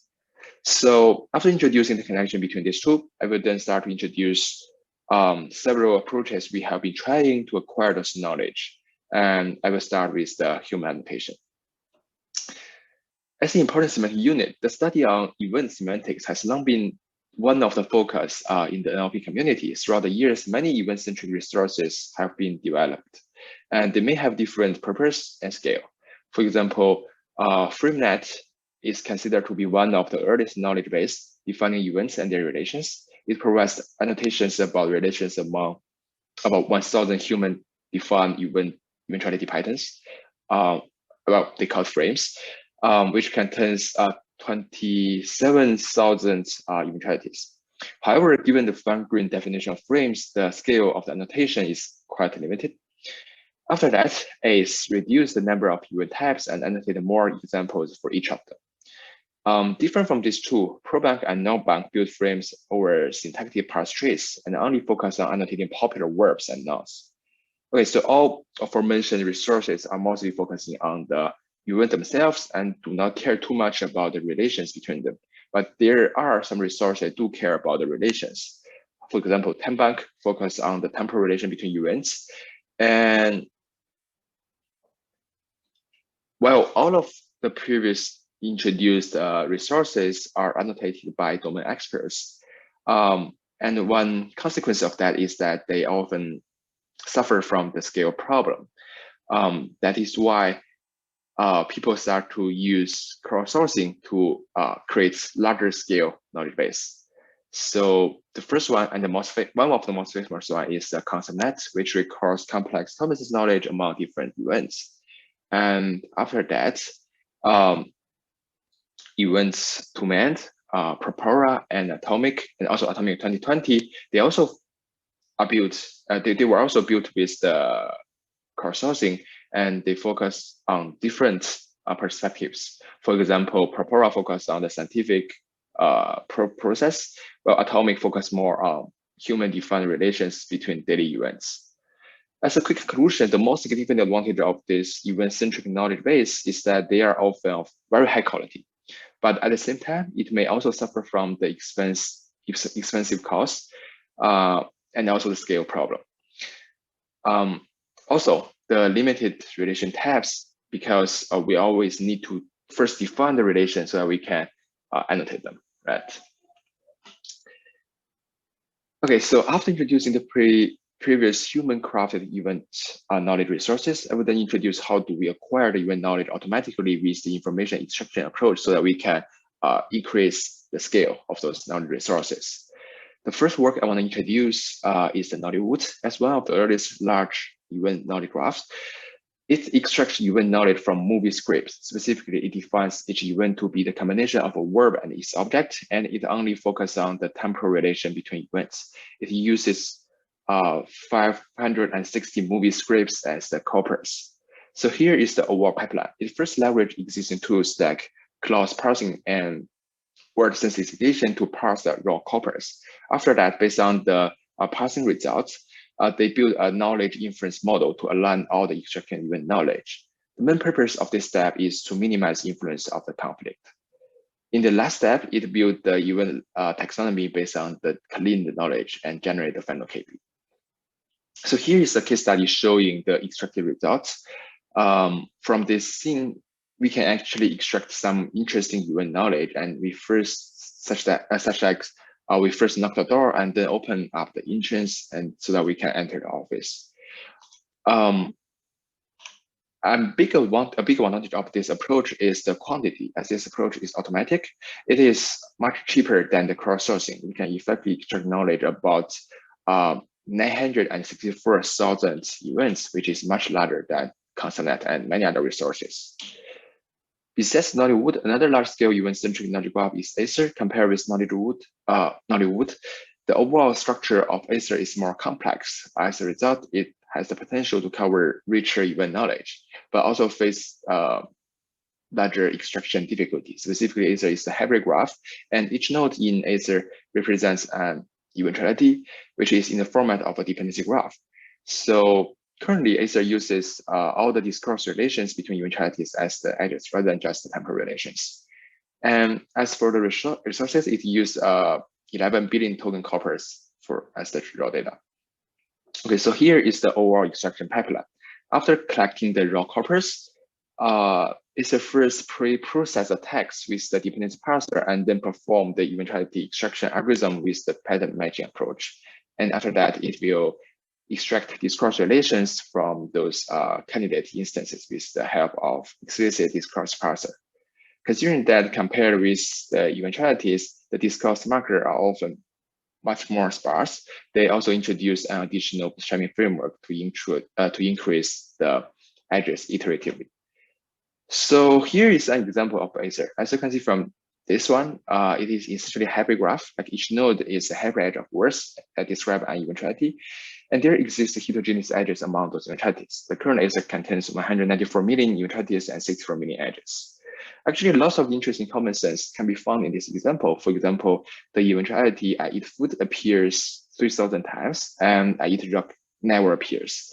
But comparing the frequency of these two, we can conclude that we are more likely to eat food rather than rock. Besides that, we can also observe some interesting, more complex common sense. Like we often make a call before we go away, and being tired and being hungry often happen together. As for the quantity and the quality of the extraction, the overall precision is about 80%, which is acceptable. This is mainly because they designed the algorithm to be very strict. Okay, so as for the edges, ACER got about 64 million edges in total, and here are the distribution and the quantities. Okay, so I'll skip this part. Okay, so here's the comparison of all word-based knowledge resources. So currently ACER is the largest one. It is about 100 times larger than all the other resources and 1,000 times larger than ConstantNet. Okay, so in the last part of the instance level event knowledge acquisition, I will introduce how to leverage language modeling to acquire the knowledge about events. So recently, the most important breakthrough in the NLP community is the pre-trained language models. With the help of deep models and the large-scale pre-training corpus, the language model managed to memorize rich knowledge, and common sense knowledge is not an exception. So basically, the natural question is that how can we mine such knowledge out of the language models? And to answer this question, Comet proposed a surprise solution. By learning with a seed composition graph, it managed to produce interesting common sense with the help of these pre-trained models. Here's a demonstration of the overall framework. Even though the approach is pretty straightforward, it first encodes the head and relation with an encoder and try to predict the tail events with a standard decoder. The overall performance is quite impressive. Besides extracting event knowledge from language models, as those language models may also not be perfect, people also care about how can we help them to better extract extract and memorize event knowledge from raw corpus. And Taco LM is a good example. Specifically, it aims at helping language models to understand how long does an event typically last for. Some examples are like moving chairs will typically last for seconds, but moving piano will last for hours because it's more heavy. It's much heavier. Similarly, moving to a different city may take days. With the goal of building a general time-aware language model with minimum supervision, CocoLM starts with a focused and supervised information extraction step, in which they use a set of high-precision patterns to acquire temporal information. This helps the model to overcome reporting bias, as we can automatically extract over a large amount of natural text. After that, they use the temporal information acquired in step 1 to jointly train the language model. Specifically, they pre-train the language model jointly over multiple temporal dimensions, such as it is able to utilize the natural relations such as duration and being in words related to frequency. This is beneficial. For example, we may not see direct mentions of the duration of brushing teeth. However, we know that it is shorter than a morning because the frequency is likely to be every morning. This provides further generalization to combat the reporting bias problem. So finally, they obtained the final model tackle LM, a BERT transformer that is more aware of time. Okay, so here are some examples. So in the information extraction step, a set of high precision patterns based on ACL parsing are used to mine those temporal information, such as in duration, frequency, and technical time. Considering a raw sentence, I played basketball for 2 hours as an example. They first apply SRL model and get the verb and arguments. In this case, there is a temporal argument for 2 hours, which can match the duration pattern. That is, we know that for 2 hours is describing the duration of the verb played. Following this, they can transform the original sentence into a training instance of event, dimension, and value tuple. In total, they got about 3 or 4 million such tuples for pre-training. And for the model part, they employ a simple objective of masking some tokens in the formatted sequence and then recover them such that the model can know more about the type.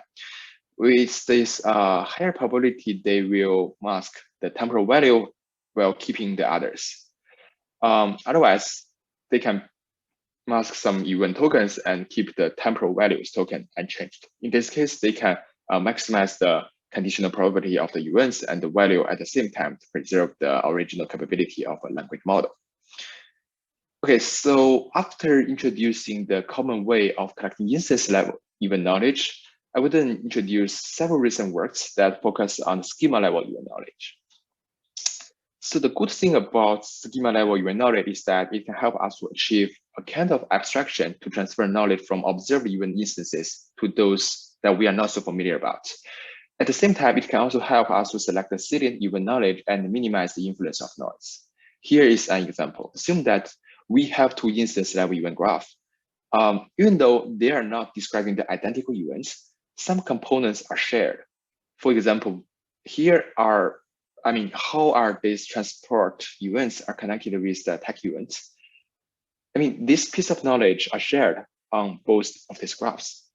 And to effectively find such schema knowledge, we can first generate a set of passes and then learn a pass language model. As a result, they will get the final graph schema. So here is some technical details. Basically how they train the pass language model. So the approach is actually very straightforward. You can concatenate multiple passes together and treat it as a very long sentence to model the coherence of those passes. One thing worth mentioning is that to capture the concurrence information of 2 passes, they also introduce an additional neighbor pass classification loss. An application of the schema is that they can use it to help improve the aforementioned event extraction system, in previous sections. For example, if we already extract an event, and we know that it belongs to a schema, we can pay more attention to the other events in the schema. It is kind of, we already know what we are looking for. And as for the results, the schema knowledge can actually help further improve the performance of current best IE systems. Okay, so after introducing the schema between 2 events, we can actually go further to explore schemas among multiple events. To describe a complex story, we need to organize key events following a timeline and track the main factors. And we can use it to predict events both forward and backward. For example, after this COPE event, there is 20% chance to internal intervention event. If there is any event missing, we can just predict. It's pretty useful. So, okay, so here is a demonstration of this complex graph events from which we can see that this is a schema of the car bombing event. The attacker first learned to make a bomb, and then they probably need to purchase some materials and the car. After that, the bomb will be installed to the car and being drove to some place to attack the streets. The good thing about this complex schema is that it includes multiple events, and thus we can predict either the future events or the past event or some event in the middle. Even though it could be missing in the raw documents we have, we can still predict it. As a result, we can see that this probabilistic graph schema actually can help us to predict the events very well, even better than the schema given by humans on some data sets. This is mainly because, human schemas can now be customized to any new incoming context of the existing graph. And we need to match those human predefined schema with the local context via the exact matching, which might not be good enough. So that's why through this kind of probabilistic approach, we can actually perform better in terms of the predicting any events given a new coming document.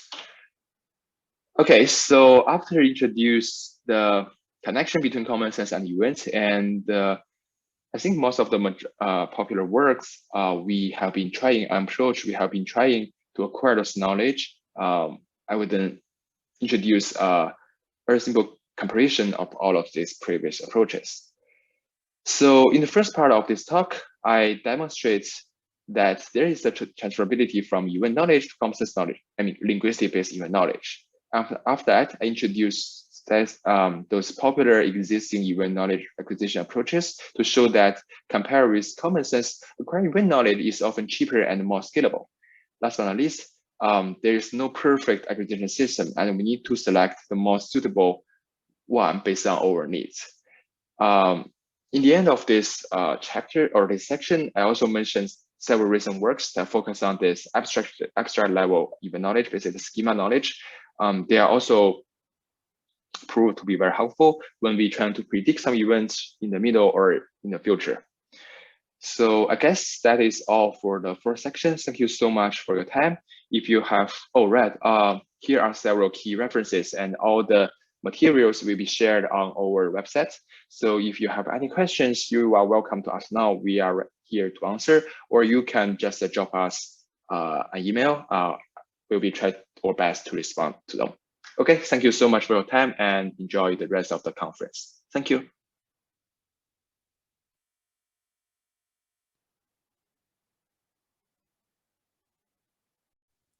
Hi, I'm Kathy McKeown, and I'm going to be talking about research on event summarization. Okay, with event summarization, we're talking about a different kind of event than we've heard so far in this tutorial. And now we're going to turn to look at large-scale events. So these are events that can be composed of many smaller, fine-grained events. They're also sometimes called complex events. We could think of elections. This would be a complex event that unfolds over days, disasters, disease outbreaks, or events that have major economic impacts. One example of such an event is the tsunami that happened in Indonesia in 2018. And this was triggered with an initial fine-grained event, the explosion of a volcano in the ocean. This triggered a tsunami and unfolded into three sub-events, or actually many more, where the tsunami hit at different sites on land. And then this was followed up later by different levels of destruction at different points on land. We can even have cases where, so after another earlier tsunami, we can even have cases where there's a large gap in time and yet a related event occurs much later. So here that Indonesia is better prepared for catastrophes. So given these complex events, what might be useful? Well, we might like to be able to track an event over time and follow it as it unfolds. We might like to be able to provide an update. We all know that as we're following these events, we may be inundated with lots of repetition. So what if we could instead get an update which only provided us information about what's new? We may like to have a timeline that shows us visually how the event has unfolded at different points in time. Or we may just simply like to have a summary of one of these complex events at one point in time, taking into account all we know at that point. So let's turn first to work on tracking an event. Here are the kinds of questions that we're interested in is, did a new major event just start? Or do news articles continue to refer to an event that we detected earlier? Has an event forked into two sub-events? All of this work is typically done at the article level using some form of clustering. So we're making the assumption that an article refers to an event. One of the data sets that was developed by Miranda et al. In 2018 is used for developing and testing new algorithms. This is a multilingual news stream clustering data set. On the English side, we have 21,000 articles from 815 different complex events. The articles are annotated with the language in which they're written, the time step, and the event topic cluster. The data set is divided so it includes a training set for tuning clustering parameters, and the testing and the tuning set are temporally disjoint. We can see some statistics about the data set here on the right. For example, the earliest article occurred on December in 2013, and the latest one occurred on August 25th in 2015. Approaches to tracking events typically fall into two categories. First, a batch clustering approach, where the document stream is batched temporally. So the idea is we're going to take standard chunks of time and batch all the articles in that chunk of time. And some partial overlap between the batches are used. Then all articles within a batch are clustered, where each cluster represents a different event, and clusters across batches are linked using similarity. Most of the work in this category has used what's called a TF-IDF representation of document text and the Louvier algorithm for clustering. So we can see work here by Laban and Hurst, Tchaikovsky et al., Linger, and Hajiej. There also has been work on stream clustering. This is an online clustering paradigm where new documents are clustered incrementally. One advantage of this approach is that it's robust to variations in how much information occurs at a single point in time, because we can imagine that we have more articles at one point in time than in others. So it doesn't require tuning of the batch size or of the overlap parameters. And the Miranda et al. Work falls into this category, as well as recent work published in EACL 2021 by Saravana Kumar et al., which I was part of. So one question in this kind of research is, what representation should we use for the documents? So we typically vectors are used, and people have experimented with using information drawn from the title alone, from the news body, or from the combination of the title plus the body of the news article.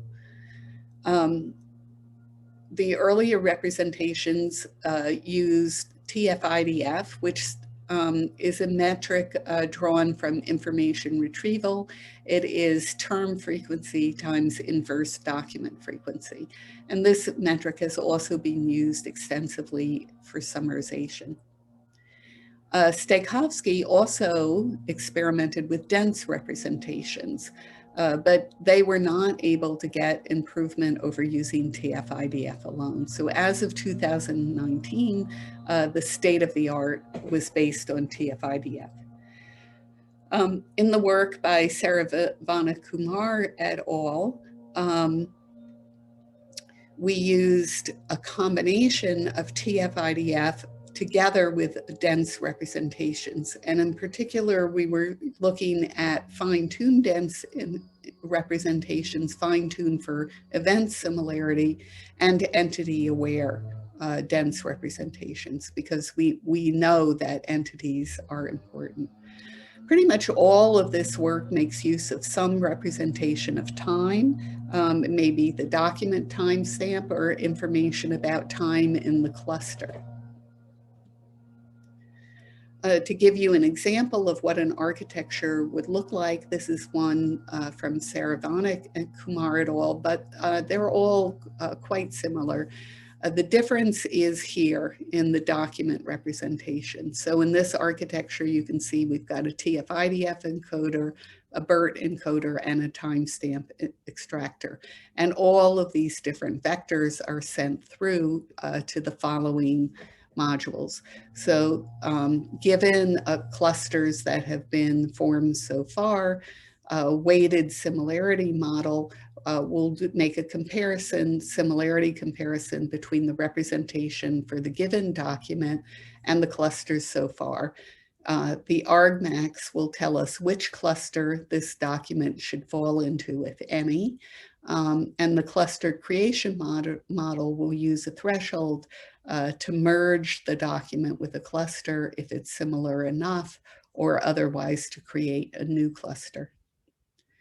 The results from that were presented in Saravana Kumar are shown here, and you can see all of the prior work at the top. This work uses TF-IDF, and you can see it does quite well. We're up to almost mid-90s in F-score, making use of the B-cube metric. Here you can get an idea of, so if we use TF-IDF alone, we're not as good as any of these. If we add in time, we do get an improvement where we're getting closer. Using just BERT-based representations, so this is 0.2, we're quite a bit lower than the prior work. So BERT embedding representations alone, and even with time, are not helpful enough. So this led us to experimentation by combining TF-IDF with embedding representations. And you can see that our best result uses TF-IDF in combination with entity-aware BERT, BERT fine-tuned for similarity with events, and time. So all of those were needed in order to get this result. Now, what could also be useful is to be able to visualize these events as they unfold on a timeline. And this is work done by Laban and Hurst as part of their Newsland system. They used a batch clustering approach for tracking stories using TF-IDF. And you can see the different clusters are represented along the timeline, and they used noun phrase keywords selected from the cluster to label each timeline. So for example, North Korea, excuse me, North Korea nuclear test, Paris attacks, Zika virus, and so forth. They also provide a detailed view. So for points in time where we have a lot of information, many articles, they extract the headlines of articles to give more information about what is happening at that point in time. So you can see here right at this point in time, we have the rescue effort is beginning. We have some deep sea acoustic signals giving us a lead in looking for the jet and so forth. So let's turn now to providing updates. And here is the case where we'd like to provide just new information as we move forward in time. We don't want to hear everything that we've heard before. This task was done as part of a temporal summarization task run by NIST. NIST also collected the data, 2-year web crawl. This was all data about disasters, and they collected it for 11 different categories, 4 of which are shown here. So protests, terrorist events, or bombings, among others. The data for this task, called the TREC KBA stream corpus, was an hourly web crawl drawn from websites over a 2-year period and consisted of 16 terabytes worth of data. Summarizers also often use training data drawn from Wikipedia. The task of the update summarizer would be to decide when to give the update and what to include that was new and salient. So we can visualize this over the course of the hour. Many different articles come in, only 4 are shown here, but of course there would be far more. And then an hour update is given. Here in the first hour for an earthquake that hit off of Guatemala, we have information about the magnitude of the quake and the location. And of course, later on, we would get more information about the rescue efforts. So we participated in this task, and we used a temporal summarization approach. This was work done by Kedzie and others. And at each time point T, we used hourly segments. Our approach predicted salience for the input sentences. And what was unique about our work was the use of domain-specific information to predict salience. So we used domain-specific language models. We had one for each event type. So for example, for hurricanes, for earthquakes, for terrorist events, and so forth. And these were trained on Wikipedia articles drawn for each of these event types. And this would allow us to score sentences by event typicality, how typical a sentence was for this kind of event. We also used information extracted about location in order to make sure we were getting sentences about this event and not about any previous event. And then we made use of semantic information as well. A second step would remove redundant sentences. We still had far too much information, so we would use clustering and select exemplar sentences using an algorithm that could incorporate salience prediction as a prior. And we found that salience predictions, this is the bar showed in red, led to high precision very quickly. The x-axis is over time, and it also allowed us to more quickly recover information. So let's turn now to timeline summarization. And this is an approach which puts together some of the highlights of both of the previous work. So the idea is that we want to see things laid out along a timeline to get a full picture of the event unfolding. But at each point in time, rather than just having keywords, let's have a full summary. So this shows a gold standard event timeline from a data set collected by Lu Wang et al.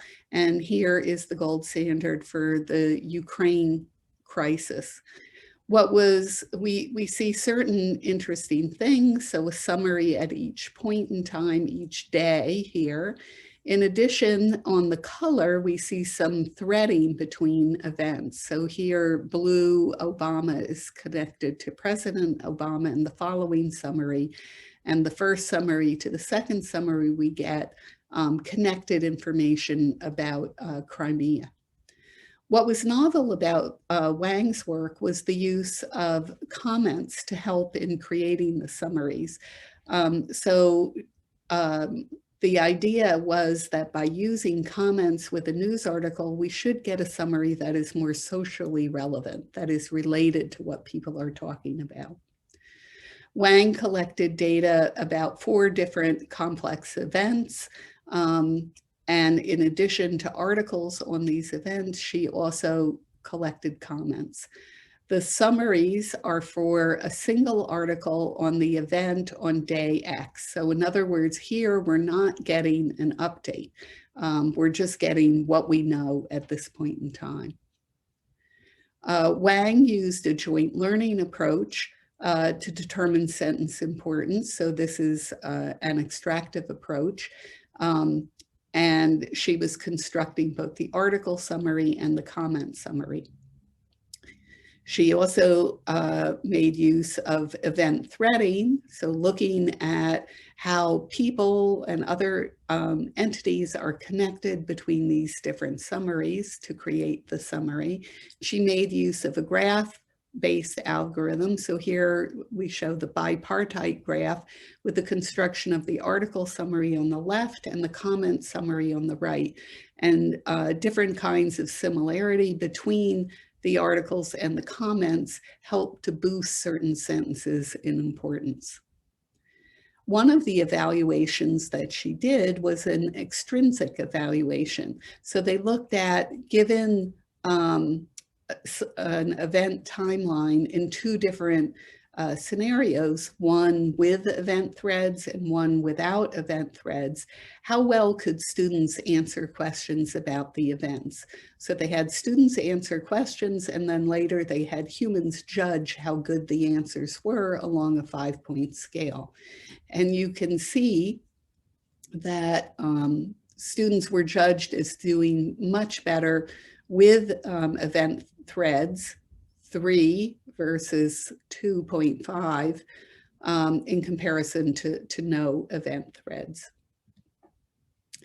Other approaches to timeline summarization have used a neural approach. So for example, Chen et al. Was interested in looking at abstractive summarization, and he used a memory-based timeline summarization model. So here, embedding of time served as keys. Event and embeddings were indexed by these time points, and then they used an RNN with an intention over this memory structure in order to produce the abstractive summary. Yet other work has looked at query-focused event ranking for timeline summarization.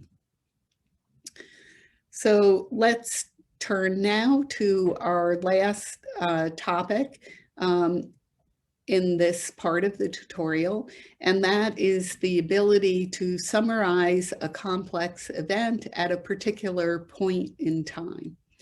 And this is typically done with multi-document summarization. So the idea is to collect articles on an event in one day from multiple news sources, and then to generate a summary using information from the different news articles. And that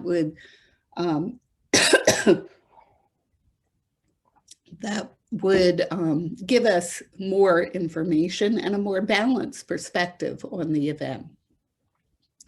Of course, data is important. So some of the work that has been done in this area is collecting a data set. And I show here 2 data sets. One is the multi-news data set collected by Fabry et al. At Yale. This consists of 56,000 article summary pairs, and they were scraped from the site newser.com.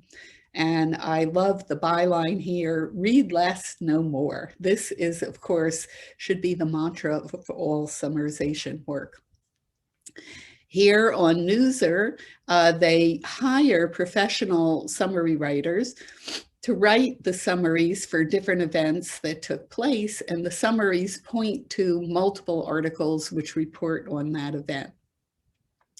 One nice thing about this website is that includes more than 1,500 different news sites. And since different news sites use different styles, this is helpful in training the system. A second data set was collected by Liu et al. At Google Brain, which they called WikiSum. Here, the input is the Wikipedia title. This is the topic or the complex event. The articles which are being summarized are the non-Wikipedia articles, which are referenced from Wikipedia. And the summary is the lead of this Wikipedia article. It is going to convey the more important information. Okay, now we could also look at several models which were developed for multi-document summarization. The first is one by Fabry et al., so not the first one ever developed, but the first one I'm going to talk about. Interestingly, in this work, they combine some traditional work, for example, the approach of making use of maximal marginal relevance, and they use a standard pointer generator network, but they integrate the two of them in order as part of a single sentence representation in a hierarchical fashion. And this allows them to learn parameters detecting similarity across articles and where there is redundancy. Two other approaches, the Liu et al. Work for WikiSum by Google Brain makes use of an extractive abstractive model. And because of the problem in representing the full text drawn from multiple articles in today's encoding models, they rank paragraphs in comparison to the title using semantic similarity. And this gives them the paragraphs whose content should be included in the summary. And then they use an abstractive model on top of that. Finally, work by Liu et al. 2019. This is a different Liu and Lapata from Edinburgh. They rank paragraphs in comparison to the gold standard summary, and they augment this with graph learning, which can represent semantic similarity between paragraphs, as well as discourse relations. So a few different approaches for how to do this. So overall, as we look at complex events, what have we learned? First, we've seen that research focuses on multiple different tasks relating to complex events, and that often is what is different is how an complex event is represented. It can be represented by a cluster of articles, as we saw in tracking, by a single article, as we saw in timeline summarization, by multiple articles drawn since the last update, or by multiple articles on one day to give an overview of what we know at this point in time. But one of the things that all of these have in common is that they assume that an article is about an event. What about a case where we might have multiple large-scale events or their sub-events reported on in a single article? We might ask the question of whether this granularity is at the right level. Could we connect research that we saw earlier in this tutorial about fine-grained events with the complex ones, for example, by using temporal relations between them? And finally, how could we use multiple media, multiple languages, and different viewpoints to create a picture of an event? We have a bibliography here, so thank you, and you may ask questions.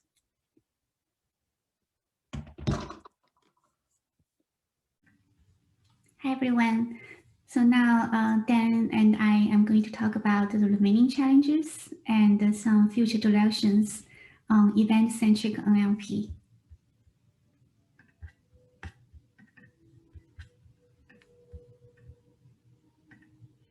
We're going to talk about some applications first, and then touch on base on the remaining challenges, and then point out what other future directions, maybe a couple of possible PhD dissertation topics. The first application of the event-centric NLP is on writing history book, because human written history books are very biased, very incomplete. So we can apply the techniques we have described so far to construct chapters. And each chapter will have a sequence of events.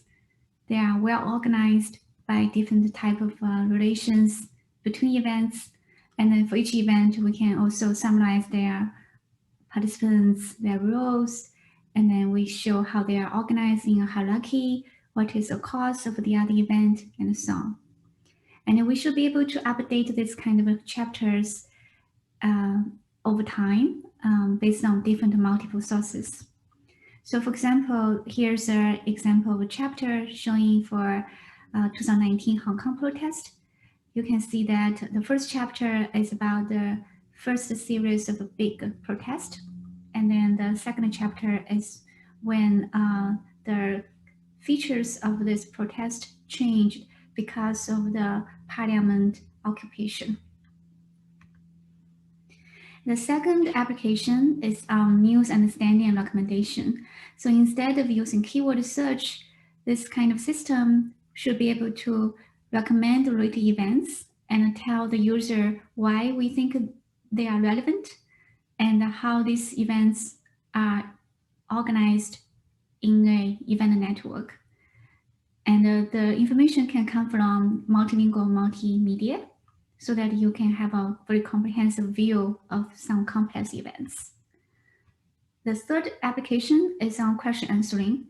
A lot of the questions involve events. So for example, here we may ask about some schools that have children admit non-vaccinated children were admitted by these schools. So here we can see there are two events involved. One is admission, the other one is vaccination. So that we can look into the event graph and then do multi-hop reasoning for this kind of QA. Similarly, we can also use the event extraction results in dialogue systems. For example, the user is trying to tell a story, and then the system can keep asking about the sub-events involved in that story. And putting things together, we can then apply to different domains. For example, we can apply to disaster relief. For example, if a user doesn't know anything about this Somali language, but if they look at this heat map, they can see what kind of events are happening right now on the map, and then they can monitor the status. For example, which place need water, which place needed some evacuation. And finally, we can naturally apply this kind of event graph into intelligence analysis. For example, for MH17 crash, we can see two different event graphs. They are conflicting hypotheses. And then user can provide their own knowledge to interact with this graph and correct the hypothesis. Furthermore, because of the information pollution, we can also apply our multimodal multilingual event knowledge graph to do knowledge element level misinformation detection. So this shows our recent work using the knowledge graph for verifying the information from different data modalities. For example, here the caption said police was shooting at protesters, but the image didn't show that. So this is conflicting information. And similarly, the body text talks about the woman was blinded, but that information is also not shown in the images. So this may indicate some inconsistency across different data modalities, and we can use that for more reliable, more explainable fake news detection. And another interesting direction, or much more useful direction, is for speed up scientific discovery using this kind of event knowledge graph. So we have been applying these techniques to different domains, such as chemistry. But the challenge there is that the images really include a lot of complementary information about some certain entities. So we should really take advantage of the multimodal common semantic space that we have already described. For example, here, each chemical entity will have their own molecular structure. So we may need to decompose that and incorporate that kind of graph structure and external knowledge base into the representation. And then we can apply similar ideas that we have described to construct a multimedia knowledge base. We have applied this kind of event extraction results from literature for drug repurposing report generation for COVID-19. So here shows one example. So the question is, what would be the potential side effect of these drugs? So we can look into other related diseases related to COVID-19, maybe will have similar symptoms, and then we can show the connections in the knowledge graph connecting the drug and then the symptoms and these related diseases. And then scientists and doctors can look into this graph, looking for evidence so that they can use that as an additional clue to rank their candidate drugs. Okay, so despite of this kind of successes, we are still facing a lot of challenges. The first challenge is that most of the existing methods are still based on sequence labeling. So we are looking at sentence level information. We didn't really look into how can we incorporate global knowledge. For example, if we look at the second paragraph, it's about a scenario, someone was on a boat and then the boat was captured and then the person died.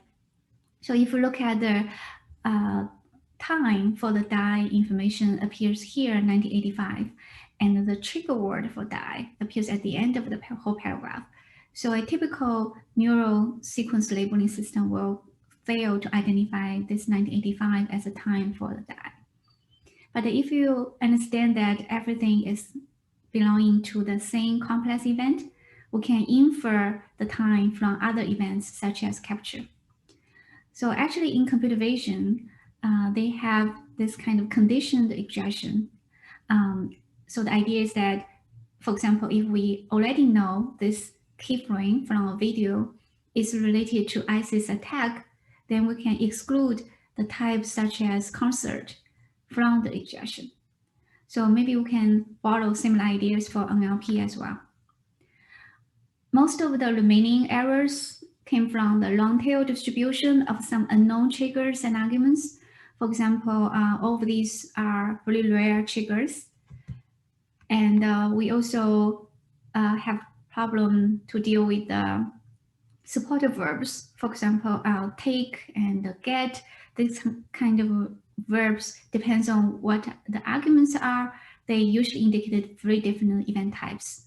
So in the future, we probably need to incorporate more linguistic resources, such as multi-word expression detection, or scene understanding, or paraphrases to capture this kind of rare cases.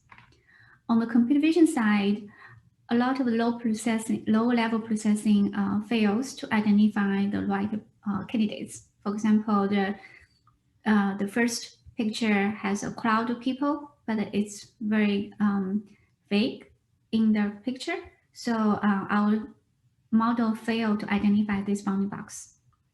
In many other cases, the bounding box is not clearly defined as we normally see as an event trigger in NLP. So for example, here, it's hard to determine whether this box is the box for the people or the whole picture should indicate the arguments.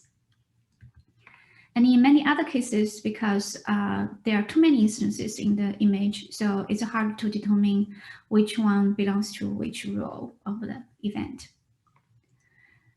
In terms of future directions to address these challenges, the first direction is that we should try to take advantage more of encyclopedia resources such as Wikipedia, Wikidata, and then try to leverage the structures of the knowledge graph behind these kind of resources. So for example, if you look at the layout of the Wikipedia articles, we can then use that for hierarchical schema induction. For example, the title maybe is a super event of any event that's mentioned in the body text. The second direction is that from other analysis and examples we have shown so far, we really need to look into how can we incorporate more semantic knowledge from symbolic semantic representation. So even though it's very clear that distributional semantic representation has their own advantages because they are very easy to be extended to other domains or data modalities. So it has very good generalization capability, but sometimes it's not very explainable. And if we want to manipulate it, it's hard to order them. Also, in many cases, it's really hard to control the output of the plot and the properties. But of course, to provide a continuous representation instead of discrete space. Maybe if we combine these two, we can make things more explainable and also easier to manipulate. So we have some ideas about how to do that. The first one is, as we have already showed in the event injection session, if we use some semantic parsing, maybe we can then convert the input sequence into a graph first, and then use graph neural network to propagate the embedding representation. And the second idea is basically to use the graph embedding, combine that with the original text embedding so that we can do more flexible matching. And also, we can also incorporate some symbolic knowledge in the decoding phase when we try to determine the labels for the candidates. As we have already seen, the schema knowledge can be used to improve the decoding of event injection. Finally, if we are aiming to discover new types, then we can also use distributional embedding representation to do clustering first, and then use symbolic knowledge to give a naming. So the basic idea is that we let symbolic knowledge take care of reasoning and do that on top of the computation using distributional embedding representation. And there are many interesting applications we can further explore. For example, instead of just doing misinformation detection, we can further fix the misinformation and then regenerate a narrative. So this will be the final step for the history book generation. Thank you.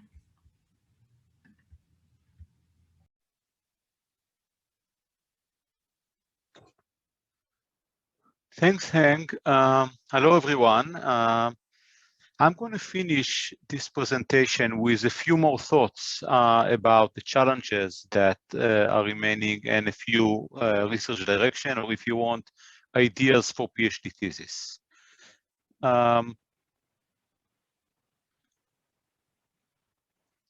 So hopefully everyone who stayed with us so far survived these 3.5 hours, is interested in events. So I'd like to present a few challenges, and I want to do it in a few levels of abstraction. So I'm going to start with some detailed ideas, and specifically I'm going to start with reasoning about time.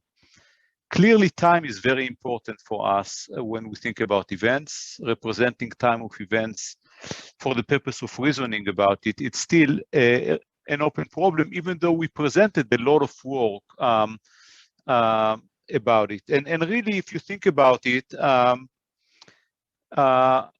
key issue is that there is a huge gap between the expressivity of the way we use time in natural language and the formulations that we have today for time. So you can look at the example here on the right side. There are a few sentences, I'm highlighting two of them. One of them says that the lion had a large meal and slept for 24 hours. The other one says that he typically sleeps for 24 hours after having large meals. Even in the top one, do we really mean exactly 24 hours? We probably don't. And how exactly do we express the differences between these two statements? So let's move to a few other challenges that have again to do with the semantic clarity that we want to be able to get from this. So what does it mean for a relation to be temporally qualified by some temporal argument T? Let's look at these three examples. All of them mention that something happened in 1944. US and Germany were in war. John got married in 1944. Jim was born in 1944. But while we express each one of them in our current formulation in exactly the same way, all three of them are going to represent as intervals that start in January 1st, 44 and end in December 31st, 44. They actually have different meanings. So 44 was a year in which US and Germany were at war, but it was throughout the year, and it continued later than that. John was married in one day in 44, hopefully stayed married throughout 44 and longer than that. Jim was born 1 minute or 1 day in 44, and that's it. It's a local event. So these are really three different ways to think about temporal events. And you can think about information that is encoded in temporal relations. So we have here two sentences that have the relation before in them. I'm going to start with the second one. World War II started before FDR took office. And that's just a factual claim, right? So essentially, the author just tells us that this is the order of the events. One of them happened before the other. In the first sentence, the Great Depression started before FDR took office. Actually, the author conveys a lot more information because FDR indeed took office before the Great Depression, but he was president immediately after that. And one of his jobs was, in fact, to get us out of the Great Depression. So essentially, by stating it this way, we are actually imposing some constraints, or if you want, expectations from FDR. So again, it's written in the same way. It means very, very different things. And how do we formulate things so that we can reason about things this way? And of course, many other issues with expressiveness, dealing with multiple perspectives, nesting, negations, and uncertainty. And I'm going to finish this with a couple other examples. If you look at these three sentences on the right, they basically relate to similar events. But if you think about what's written there, very, very different statements. And we want to be able, again, to have expressive enough formulations so that we can reason about it the way human readers reason about this in natural language. The next thing I want to address is that of issues of planning that arise when we reason about events. In many cases, we should be able to develop a plan or consider a plan around events, sometimes implicit events, and reason about it, and often reason also about quantities and time. So think about this statement here. Will we make it to dinner before the movie? So we're talking here about a few events. What does it take for us to be able to plan and respond to a query like this? Of course, we want to know when is dinner. We want to know when is the movie. Potentially, we need to know how long does it take to get to the movie. This is also something that is relatively easy today. But there's a lot of implicit events that we have to reason about. For example, we have to think about, do we need to park next to the dinner place or next to the movie? How long will it take us to find parking? How long is dinner? Or typically, or maybe our plan is going to be determined and modifies potentially as a function of the temporal constraint. Maybe we're going to choose a different dinner because we are aware of the typical time in different places. So, and of course, we have to be able to put all this together into a plan and think about quantities. This guy, hopefully many of you know, this is Aristotle. And again, we can think about some questions about Aristotle. Did Aristotle have a laptop? Simple questions about events. And you all know what events we care about here, even though they are not explicit in this question. And you all know that I have to basically determine the order of these events. You know, when was laptop invented? when did Aristotle live or died, which one of them happened first. But this is implicit, and the ability to decompose this kind of sentence so that we can identify the relevant events and identify the relevant question relative to these events is still hard. Of course, if you try to Google for this question, you will find that the answer is yes, because there is a book that is called Aristotle's Laptop. So clearly we can infer today from this, the existence of this book with this title that he did have a laptop. Finally, here is another piece of text that talks about election, events that have to do with election, some funding issues. But if you really want to reason about this and you want to know, okay, so how much money did the competitors of Rahm Emanuel have, you have not only to extract events, extract entities and the roles in these events, extract quantities, but you also have to be able to convert this to some algebraic equation so that you can reason about the quantities that are involved. The third point I want to make has to do with grounding. There is a need to ground in order to reason about events. And we talked a little bit about grounding a little earlier, but most of the grounding work that has been done has to do with grounding entities, wikification, entity linking. But quite often we want to be able to ground things temporally, spatially, and perhaps other aspects in order to understand what's happening. And quite often this is going to be multimodal. For example, if I show you this image, this describes an event. Where is this event? And when did it happen? Some among you probably can guess where this event is. In order to decide when it happened, you probably cannot do this immediately, but you can reason about it. Maybe you can search a little bit and do some reasoning around it. We have no clue how to do these things today. Let's go back. Here's another event that we want to be able to reason about. What is this event? When and where did it happen? In order to do it, we have to be able to link the event or link this implicit reference to the event so that you can understand what has happened. And my final question here is we want to think about this visit to Berlin. This visit to Berlin took place just after the collapse of the wall. It's a well-defined event that took at a specific time in history. How do we figure it out? And how can we reason about when was the visit, when did the visit to Berlin take place as a function of that? So again, these are various aspects, not exhaustive aspects of thinking about grounding of events. All of them have to do with facilitating better understanding of what happens in text relative to events.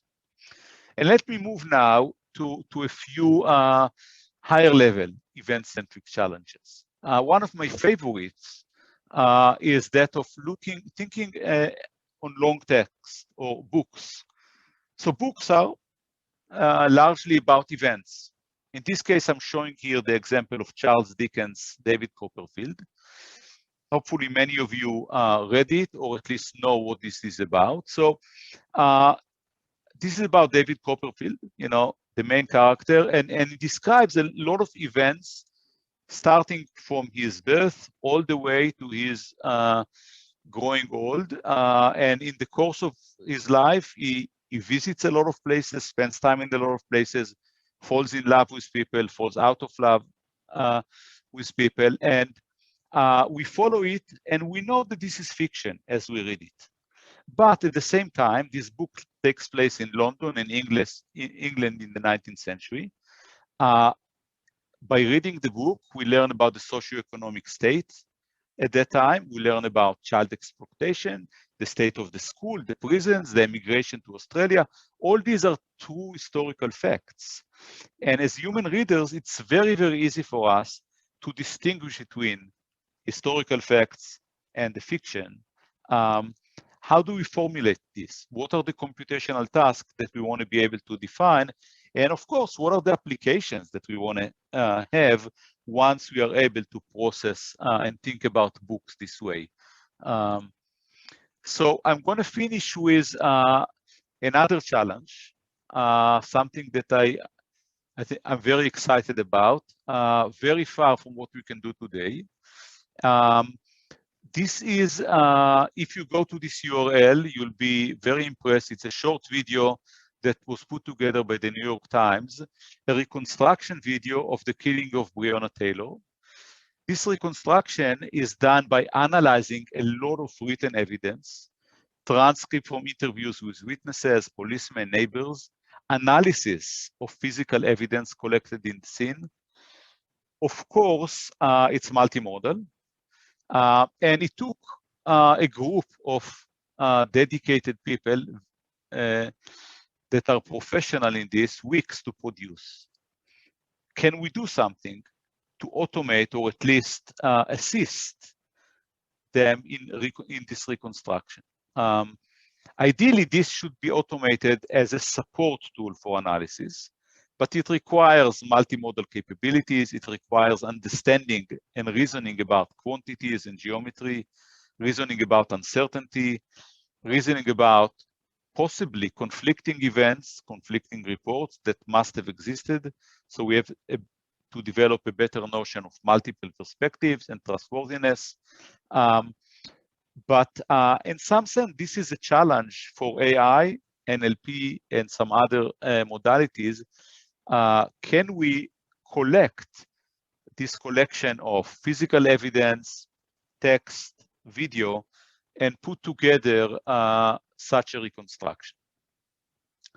And with that, I'm going to thank you for being attentive. And hopefully you can stay a little bit longer and ask questions and make some suggestions.